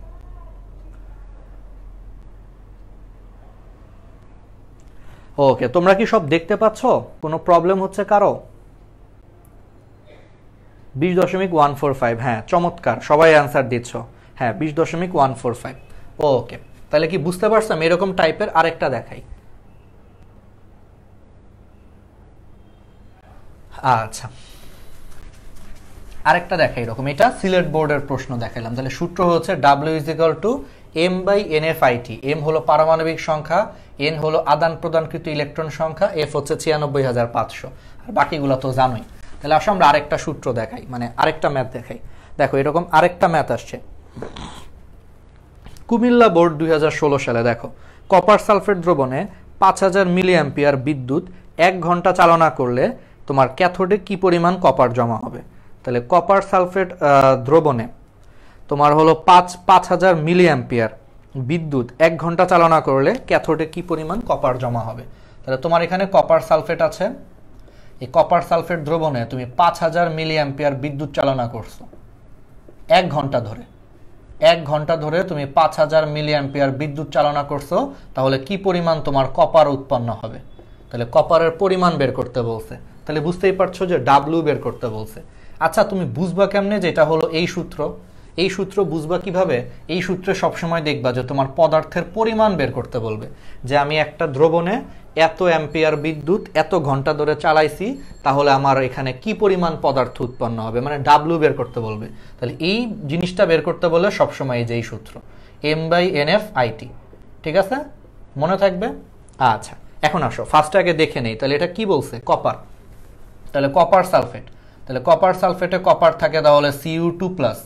তাহলে এটা কয়টা ইলেকট্রন গ্রহণ করে? 2টা ইলেকট্রন গ্রহণ করে কপার হয়, সবাই জানো। তাহলে 2টা ইলেকট্রন। তাহলে এই যে, তাহলে বলো তো এখানে n এর মান কত? 2। কারণ n মানে হলো আদান প্রদানকৃত ইলেকট্রন সংখ্যা, তার মানে ডেফিনেটলি এখানে n এর মান কত হবে? 2 হবে। তো এখানে n হলো 2 ফ্যারাডে, তাহলে 96,500, সারা জীবন এটা 96,500ই হবে। এইবার আসো m কি? কপারের পারমাণবিক ভর 63.5ই বসাই আমরা, এত অ্যাকুরেট বসানোর দরকার নাই। I হচ্ছে তড়িৎ প্রবাহ। এখানে একটা কাহিনী আছে, মিলি অ্যাম্পিয়ার। তোমরা তো নিশ্চয়ই জানো যে 1000 মিলি অ্যাম্পিয়ার মানে কত? 1000 মিলি অ্যাম্পিয়ার মানে হলো তোমার 1 অ্যাম্পিয়ার। আসলে তুই যে 1000 মিলি অ্যাম্পিয়ার মানে হলো 1 অ্যাম্পিয়ার, দেখবা তাহলে 5000 মিলি অ্যাম্পিয়ার মানে কত? 5 অ্যাম্পিয়ার আসলে, ঠিক আছে? ওকে, আর টি এর মান 1 ঘন্টা, বাট ঘন্টা বসাইলে হবে না, এসআই একক বসাইতে হবে 3600। তাহলে ঝটপট করে দেখো, দেখো এটা কত আসে, দেখো এটা কত আসে। আমি একটু দেখি, অনেকে যারা আগে আগে পারো তারা আগে আগে করে ফেলো, বাট কেউ বই দেখে করো না, নিজে একটু করার চেষ্টা করো। নিজে নিজে ক্যালকুলেশন করাটাও কিন্তু একটা গুণ। অনেক সময় হইতে পারে তোমার ক্যালকুলেটর চালাইতেও ভুল হইতে পারে, তাই না? তো একটু নিজে নিজে করে দেখো। 5.922, ওকে, এটা কত নম্বর করছে আমি নিজেই ভুলে গেছি। আচ্ছা হ্যাঁ, 5.922, ওকে, লাস্টেরটা হবে। তাহলে 12 নম্বরটাও হচ্ছে 5.922। বুঝতে পারছো? তাহলে এন এর পরিচয়টা বুঝতে পারছো যে এনটা তোমাকে একটু মনে মনে বের করতে হবে যে কয়টা ইলেকট্রন গ্রহণ করলো সে, সেটাই হলো এন এর পরিচয়। 2টা, তাহলে এখানে এন এর মান হলো 2, 3টা করলে 3, এরকম করে আসতো। ওকে, তাহলে 5.922 হলো তোমার অ্যান্সার। আচ্ছা, তাহলে আমরা মোটামুটি এখানে আল্লাহর রহমতে সব পারবো। তাহলে আমাদের একটা টাইপ হলো গেছে। এখন আসো আমরা সেকেন্ড বেসিকটা, আজকে একটা কাজ করি, আজকে অলমোস্ট 10:45 বাজছে, আজকে আর মনে হয় সেকেন্ড বেসিকটা না শুরু করি। মানে সেকেন্ড বেসিকগুলো হচ্ছে জারণ বিজারণ, আর হলো তোমার পড়াইতে হবে, জারণ বিজারণ পড়াইতে হবে, আর হলো ধাতুর সক্রিয়তা সিরিজ, আর হলো তোমার নার্নস্টের সমীকরণ পড়াইতে হবে। এগুলো হলো আমাদের সেকেন্ড জিনিসগুলা। আর লাস্টের দিকে কিছু ফুয়েল সেল টুয়েল সেল আছে, ওইগুলো 5 মিনিটে একটু দেখায় দিলেই হবে। এগুলো মুখস্থ জিনিস অনেকটা, ওইগুলো অতটা বুঝার লাগবে না। জাস্ট ওইখান থেকে প্রশ্ন আসে যে কোথায় কি পাওয়া যায় বোর্ডে।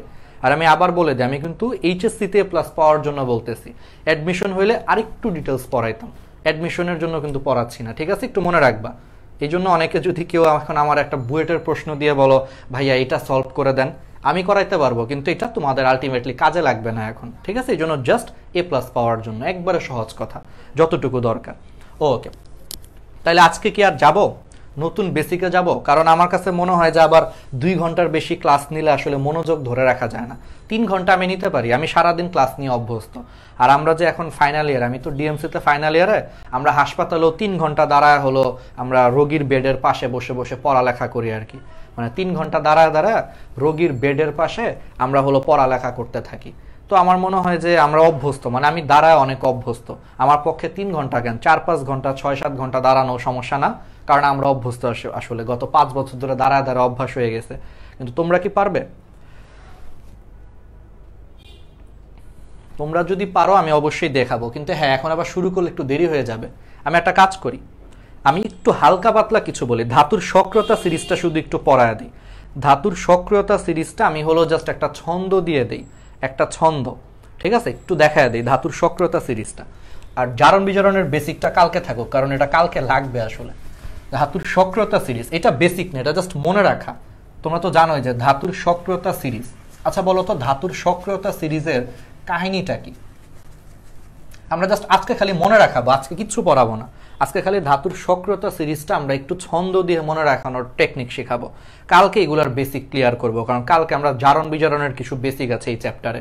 তড়িৎ রসায়নে আমরা কালকে তড়িৎ কোষ পড়ব, খুবই ইম্পর্টেন্ট। এটা আমাদের সেকেন্ড পার্ট। যদি এখান থেকে বোর্ডে একটু কম প্রশ্ন আসে, অবশ্য অনেক আসে বোর্ডে, তো আসো তাহলে আমরা ধাতুর সক্রিয়তা সিরিজটা শুধু মনে রাখাই, কারণ এটা আর কালকে আমরা আর এগুলা এই মুখস্থ জিনিসগুলো আমরা আর পড়াবো না।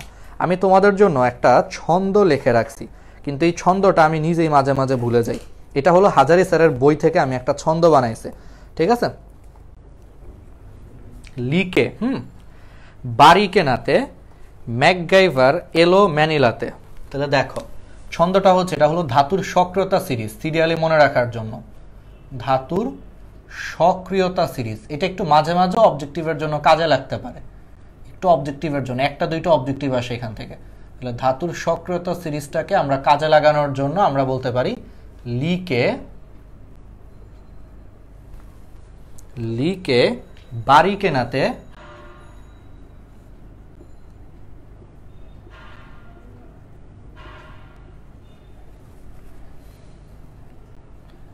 ম্যাকগাইভার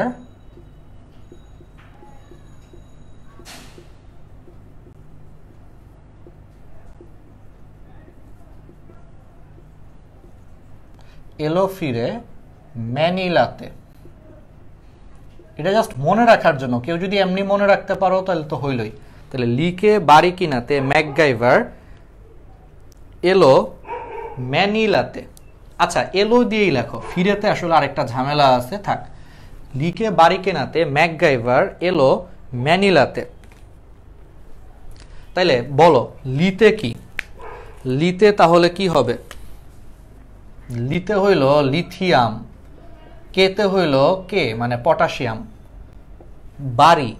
বাড়িতে হইল বেরিয়াম, কেনাতে তাহলে কেনাতের এটানে হইল ক্যালসিয়াম আর নাতে হইল সোডিয়াম। তাহলে লিকে বাড়ি কেনাতে ম্যাকগাইভার এলো, তাহলে ম্যাকগাইভার ম্যাগনেসিয়াম, বুঝতেই পারতেছো, এলো অ্যালুমিনিয়াম। তারপরে ম্যানিলাতে কি বলো? ম্যাঙ্গানিজ। তাহলে লিকে বাড়ি কেনাতে ম্যাকগাইভার এলো ম্যানিলাতে, একটু মনে রাখবা। তাহলে লিথিয়াম, পটাশিয়াম, বেরিয়াম, ক্যালসিয়াম। এটা হলো হাজারি স্যারের বই থেকে করছি, এখানে অনেক কিছু মিলবে না। 9-10 নাম দেখবা আমরা একরকম পড়ছি, ইন্টারে উঠে আরেক রকম পড়তে হচ্ছে, কিছু করার নাই। মানে হাজারি স্যারের বইটা মেডিকেল প্লাস সবকিছুর জন্য ইম্পর্টেন্ট, তো স্যারের বই থেকে এটা করা। তাহলে লিকে বাড়ি কেনাতে ম্যাকগাইভার এলো ম্যানিলাতে। তাহলে এইটুকু তোমরা আপাতত হলো মনে রাখো। যেন কবে ফিরে, এর পরে মানে এই লাইনটার পরে, এটা ধরো 1 নম্বর ছন্দ, যেন কবে ফিরে, যেন কবে ফিরে ক্যাডার কনিসনকে পাবে।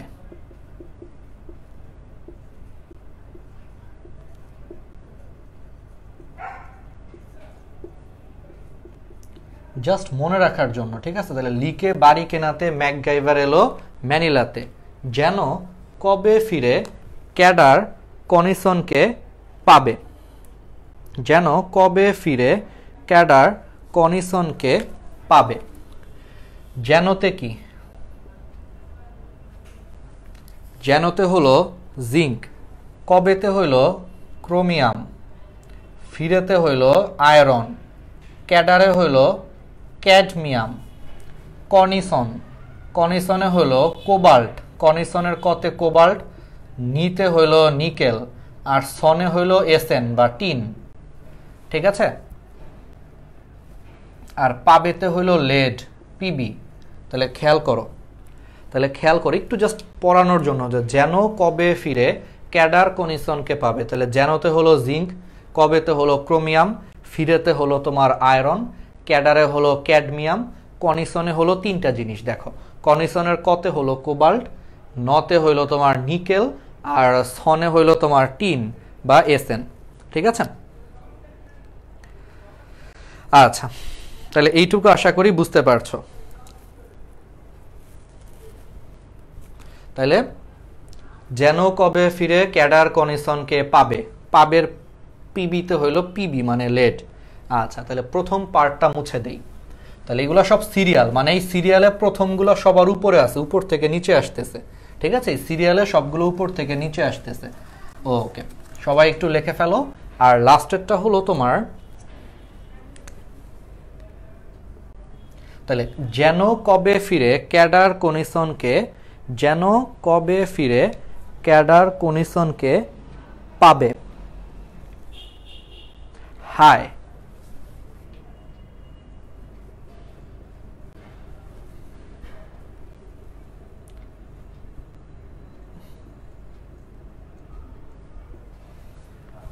হায় কালো হাজি আজ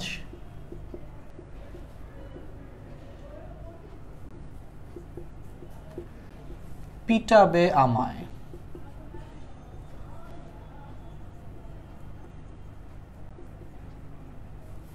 তাহলে হায় কালো হাজি আজ পিটাবে আমায়, ঠিক আছে? একটু মনে করো, হাইতে হলো হাইড্রোজেন, কালোতে হলো তোমার কপার, হাজিতে হলো Hg মানে পারদ, আজ এটা হলো Ag, পিটাবেতে হলো প্লাটিনাম, আর আমায়তে হলো অরাম গোল্ড। তাহলে খেয়াল করো, হাই কালো, হাজি, আজ, পিটাবে, আমায়। তাহলে হাইতে হলো হাইড্রোজেন, কালোতে হলো কপার, হাজিতে হলো Hg মানে পারদ, আজতে হলো সিলভার বা Ag, পিটাবেতে পিটি মানে প্লাটিনাম, আর লাস্টেরটা হলো আমায় মানে অরাম গোল্ড মানে Au আর কি। ঠিক আছে, তো এই যে যেই ছন্দটা দিলাম, এই ছন্দটা দিয়ে তুমি এখন খুব সহজেই হলো সক্রিয়তা সিরিজটা মনে রাখতে পারবা। এই সক্রিয়তা সিরিজ থেকে একটা দুইটা অবজেক্টিভ আসে, কিছু করার নাই, আসে যে ধাতুর সক্রিয়তা সিরিজে 4টা অপশন দেয়। যেমন আমি এখান থেকে একটা অবজেক্টিভ তোমাদেরকে বলি বোর্ডের, হ্যাঁ জাস্ট এটা কিছু বুঝার কিছু নাই, আপাতত বুঝার কিছু নাই, কালকে আমরা এগুলার কিছু বেসিক বলবো, কালকে এই জিনিসগুলোর কিছু বেসিকও আছে, জারণ বিজারণের কিছু ব্যাপার আছে। আজকে জাস্ট খালি একটা মুখস্থ করে যাও, আমি খালি একটা প্রশ্ন তোমাদেরকে আলোচনা করি। দাঁড়াও, আমার এখানে একটা প্রশ্ন আছে, যেমন তোমার এখানে আসছে, হ্যাঁ 43 নম্বরটা, তোমার এখানে আসছে 43 নম্বরটা যে তড়িৎ রাসায়নিক সক্রিয়তা সিরিজে নিচের কোনটা হলো তোমার সঠিক। তড়িৎ রাসায়নিক সক্রিয়তা সিরিজে এটা হলো তোমার বরিশাল বোর্ড 15তে আসছে। এটা কি হয়ে গেছে? এটা কি হয়ে গেছে যে যেন কবে ফিরে ক্যাডার কনিসনকে পাবে? আচ্ছা, তাহলে 43-এ খালি একটা প্রশ্ন আসছে, এটা হলো তোমার কত বোর্ড? আচ্ছা 42-43 দুই জায়গায় প্রশ্ন আসছে। 42-এ আসছে সক্রিয়তা সিরিজে কোনটির অবস্থান উপরে। আমি দুইটা প্রশ্ন বলি, জাস্ট বুঝবা যে কেন এই ছন্দটা পড়াইছি। বলছে যে সক্রিয়তা সিরিজে কোনটির অবস্থান হলো তোমার উপরে।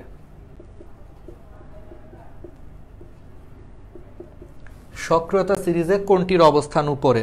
আচ্ছা অপশনগুলো কি কি? এটা হলো পিবি আছে, কপার আছে, সিলভার আছে, ক্যালসিয়াম আছে, সরি হ্যাঁ সিলভার আছে, ক্যালসিয়াম আছে। বলো কোনটা অ্যান্সার হবে?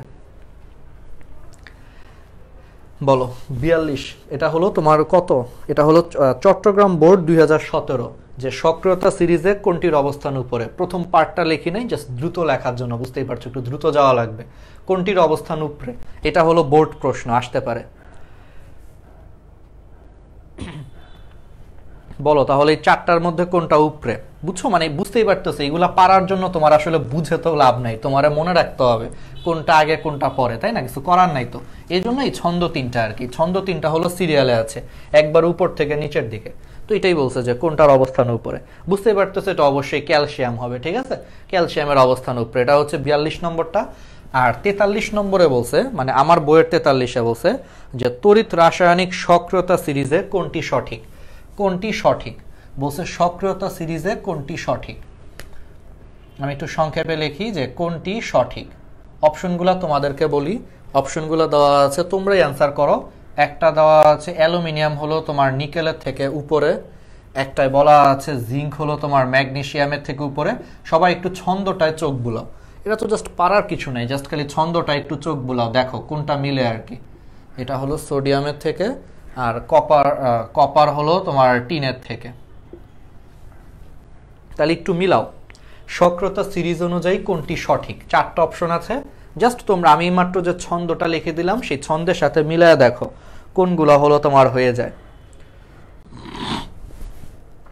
কোথায় মিলে আর কি। ঠিক আছে, আগামীকাল কিন্তু 8টায়, আগামীকাল কিন্তু আরো বড় খেলা হবে। আজকে তো মনে করো একটা ছোটখাটো রিহার্সাল দেখাইলাম, আগামীকাল এই চ্যাপ্টারের সবচেয়ে ইম্পর্টেন্ট জিনিস। আজকের গুলো ইম্পর্টেন্ট ছিল, কিন্তু আজকের গুলো আমার মনে হয় তারপরও পোলাপাইন তোমরা যদি বাসায় পড়ো, পারতে পারতা ফরিদের সূত্র এটা তোমরা পারবা যদি আজকের গুলা বাসায় পড়ো, এমনিতেও যদি কোনো সাহায্য ছাড়াও পড়ো পারবা। কিন্তু কালকে যেগুলা পড়াবো, জারণ বিজারণ, কোনটা জারণ অর্ধকোষ, কোনটা বিজারণ অর্ধকোষ, কোনটার জারণ কোনটার বিজারণ, ই নট সেলের মান কত হইলে কি হবে না হবে, কালকেরটা হলো সবচেয়ে ইম্পর্টেন্ট বেসিক। কালকের ক্লাসটা যদি কেউ মিস করো ও তড়িৎ রসায়ন আসলে পারবা না। এবং কালকের ক্লাসটার যে বেসিক পড়াবো সিকিউতেও সেই বেসিকগুলাই কাজে লাগবে। কালকের ক্লাসের বেসিকটা এমসিকিউতেও সবচেয়ে বেশি আসে, আবার সিকিউতেও সবচেয়ে বেশি কাজে লাগবে। আজকের ক্লাসের বেসিকগুলো মনে করো যে তোমার টোটাল চ্যাপ্টারের যদি র্যান্ডমলি বলি 50%-এর একটু কম, তোমার ধরো 40%, 45% আর কি আজকের বেসিকগুলা, কালকে হচ্ছে 55% কালকে, এবং খুবই ইম্পর্টেন্ট। তাহলে এটার অ্যান্সারটা কি? হ্যাঁ, 1 নম্বরটা অ্যালুমিনিয়াম হচ্ছে তোমার নিকেলের থেকে বড়। এটা ছন্দ দিয়ে মনে রাখবা। তাহলে দেখছো ছন্দটাও মনে রাখতে হবে, তাহলেও আমরা কিছু অবজেক্টিভ পারবো, এখান থেকেও অবজেক্টিভ আসে। ওকে, তাহলে আমরা অবজেক্টিভের বস হয়ে যাচ্ছি, আশা করি তাহলে পারবো। ঠিক আছে, কালকের ক্লাসটা কেউই মিস দিও না। কালকের ক্লাসটা সেম টাইমেই আমরা 8টা থেকেই শুরু করব। কালকের ক্লাসটা হলো আমরা কালকে একটু, আমি আগেই বলে দেই, কালকের ক্লাসটা আমরা আর একটু সময় নিয়ে করব, কারণ কালকে যদি 10টায় শেষ না হলেও কিছু করা নাই, কালকে শেষ করতে হবে।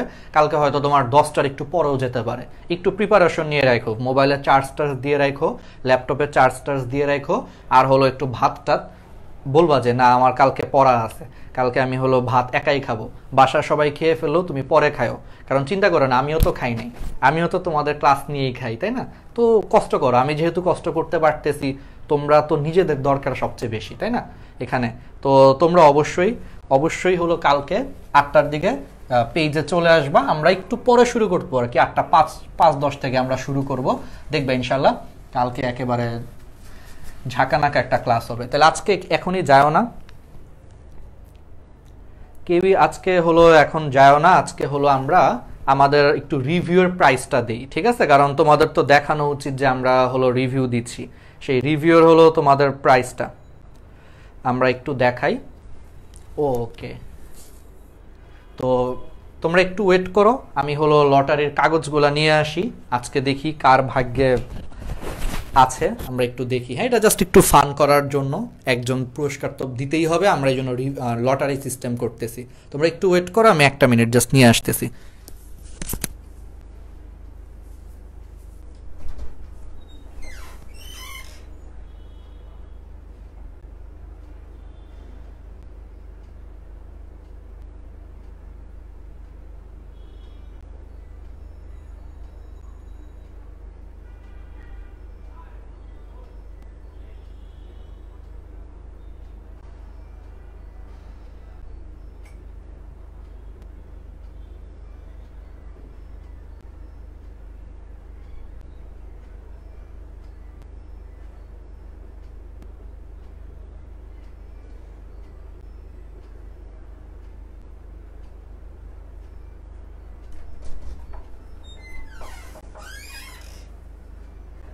ওকে, ক্যান্ডি, হ্যাঁ সবার জন্যই ক্যান্ডি থাকবে, সবার জন্যই হলো পরিবেশ বান্ধব কেয়া কসমেটিক্সের, না সরি, কেয়া কসমেটিক্সের পক্ষ থেকে পরিবেশ বান্ধব গাছ থাকবে সবার জন্যই। আর যারা লটারিতে জিতেছো তারা অবশ্যই, যারা লটারিতে জিতেছো তারা অবশ্যই হলো তোমরা ই করবা আর কি, আমাকে অবশ্যই তোমরা হলো মেসেজ দিবা মেসেঞ্জারে, মানে সরি মেসেঞ্জার বলতে হলো পেজে মেসেজ দিবা, ঠিক আছে? তো দেখি একটু দ্রুত করে ফেলি, হ্যাঁ, কারণ আসলে এটা লাস্টের দিকে করি, তো সবসময় মনে রাখবে এটা লাস্টের দিকে হবে। তো রিভিউ দিবা, সবাই পুরস্কার পাবে। আমি একটু চোখ বন্ধ করে একটু এদিক সেদিক ঢং করতেছি, আসলে কিছুই না। দেখি, হ্যাঁ, একজনের নাম তুলি, দেখি। আচ্ছা, তাহলে আমি যার নাম তুলেছি তার নাম হলো আয়েশা আফরিন। এটা কিন্তু আগের ক্লাস বলতে কিন্তু একেবারে হলো তোমার লাস্ট ক্লাসে আমি কি পড়িয়েছি, মানে তাপগতিবিদ্যার হলো সিকিউ ক্লাসের, কিন্তু গতকালের ক্লাসটা আমরা কাউন্ট করিনি, কারণ গতকাল অর্ধেকের বেশি দেখতে পারে না এই ক্লাস। এটা কিন্তু ওই কি বলে তোমার তাপগতিবিদ্যার সিকিউ এর দিন যারা রিভিউ দিছে তাদেরটা কিন্তু আজকে, ঠিক আছে? তো আয়েশা আফরিন, তো এই যে দেখো আয়েশা আফরিন, তো পুরস্কার জিতে নেওয়ার জন্য হলো অনেক অভিনন্দন তোমাকে। তুমি আমাদের পেজে মেসেজ দিবা তোমার পুরস্কারটা বুঝে নেওয়ার জন্য, অবশ্যই পেজে মেসেজ দিবে, তোমার পুরস্কারটা বুঝে যাবে। এবং এটা কিন্তু হলো আগের তাপগতিবিদ্যার, আবার বলে রাখছি গতকালের ক্লাসটা আমরা কাউন্ট করি নাই। তো আজকে যারা রিভিউ দিবা আজকের পুরস্কারটা কিন্তু কালকে পাওয়ারই একটা বড় চান্স আছে, কারণ আগামীকালই কিন্তু আমাদের কি হবে, ক্লাস হবে। তো যদি চাও যে এরকম হলো তোমার ক্লাসে, যদি চাও যে এরকম তোমরা হলো যে ক্লাসে পুরস্কার জিততে চাও, তোমার নামটা হলো লটারিতে আসুক, অবশ্যই তোমরা রিভিউ দিবা আমাদের গ্রুপে। আর কোর্সের ব্যাপারে অবশ্যই পড়ে দেখবা, যদি কেউ ভর্তি হতে চাও অবশ্যই হতে পারো। আমাদের কোর্স হয়তো বা পরশু থেকে আমরা শুরু করব, বাট আমাদের আপাতত ফ্রি লাইভ ক্লাসগুলো আমরা নিব ইনশাল্লাহ। যতটুকু পারি অবশ্যই আমরা নিব, তোমাদেরকে হেল্প করব। তো তারপরও যদি কেউ পুরোপুরি পূর্ণাঙ্গ গাইডলাইন চাও একেবারে A to Z সব কিছু, সেটার জন্য আমাদের কোর্স আছে, ভর্তি হতে পারো, ফ্রেন্ডদেরকে জানাইতে পারো, আমাদের সাথে কাজ করতে পারো। আর আবার বলতেছি, কারো যদি ফাইন্যান্সিয়ালি টুকটাক প্রবলেম থাকে, উপযুক্ত প্রমাণ সহ তুমি আমাদের পেজে মেসেজ দাও, অবশ্যই ব্যবস্থা হবে। কিন্তু আমি এটাই বললাম যে একটু সৎ থাকার চেষ্টা করো। 1-200 টাকার জন্য ভাইয়াকে মিথ্যা বলে আসলে লাভ হয় না। যদি কারো আসলেই প্রবলেম থাকে, সেই শুধুমাত্র হলো যে প্রমাণ সহ আমাদেরকে দিও। যার মনে করো যে একটু টাকা পয়সা মারার ব্যাপার স্যাপার আছে, যে ভাইয়া 2000 টাকা বলে আপনার 200 টাকা মেরা দিব, সেটা না করে এর থেকে একটা কাজ করো, তুমি না হয় 2500 নিয়ে তুমি এখান থেকে 500 মাইরা দিও, ঠিক আছে? যাই হোক, আচ্ছা ঠিক আছে, আল্লাহ হাফেজ। আচ্ছা, আল্লাহ মাফ করুক, থাক তোমাদেরকে একটা খারাপ বুদ্ধি দিলাম। আচ্ছা সমস্যা নেই, এটা একটা চমৎকার একটা বুদ্ধি তোমাদের জন্য। 2500 নিয়ে এখান থেকে 500 মাইরা দিও, কারণ ভাইয়া এমনিতেই গরিব, ঠিক আছে? ভাইয়ের কাছ থেকে মাইরা আসলে লাভ হবে না। তো ঠিক আছে, পরে না হয় আঙ্কেলকে বইলা দিও যে আচ্ছা তোমার কাছ থেকে 500 টাকা মারছিলাম, মাফটাফ চায় নিও পরে, ঠিক আছে? ওকে, তাহলে সবাই ভালো থাকো, সবাই সুস্থ থাকো। ইনশাল্লাহ আমাদের আবার দেখা হবে আগামীকাল 8টায় পার্ট 2-তে, ওয়ান শট MCQ এর পার্ট 2-তে। আসসালামু আলাইকুম।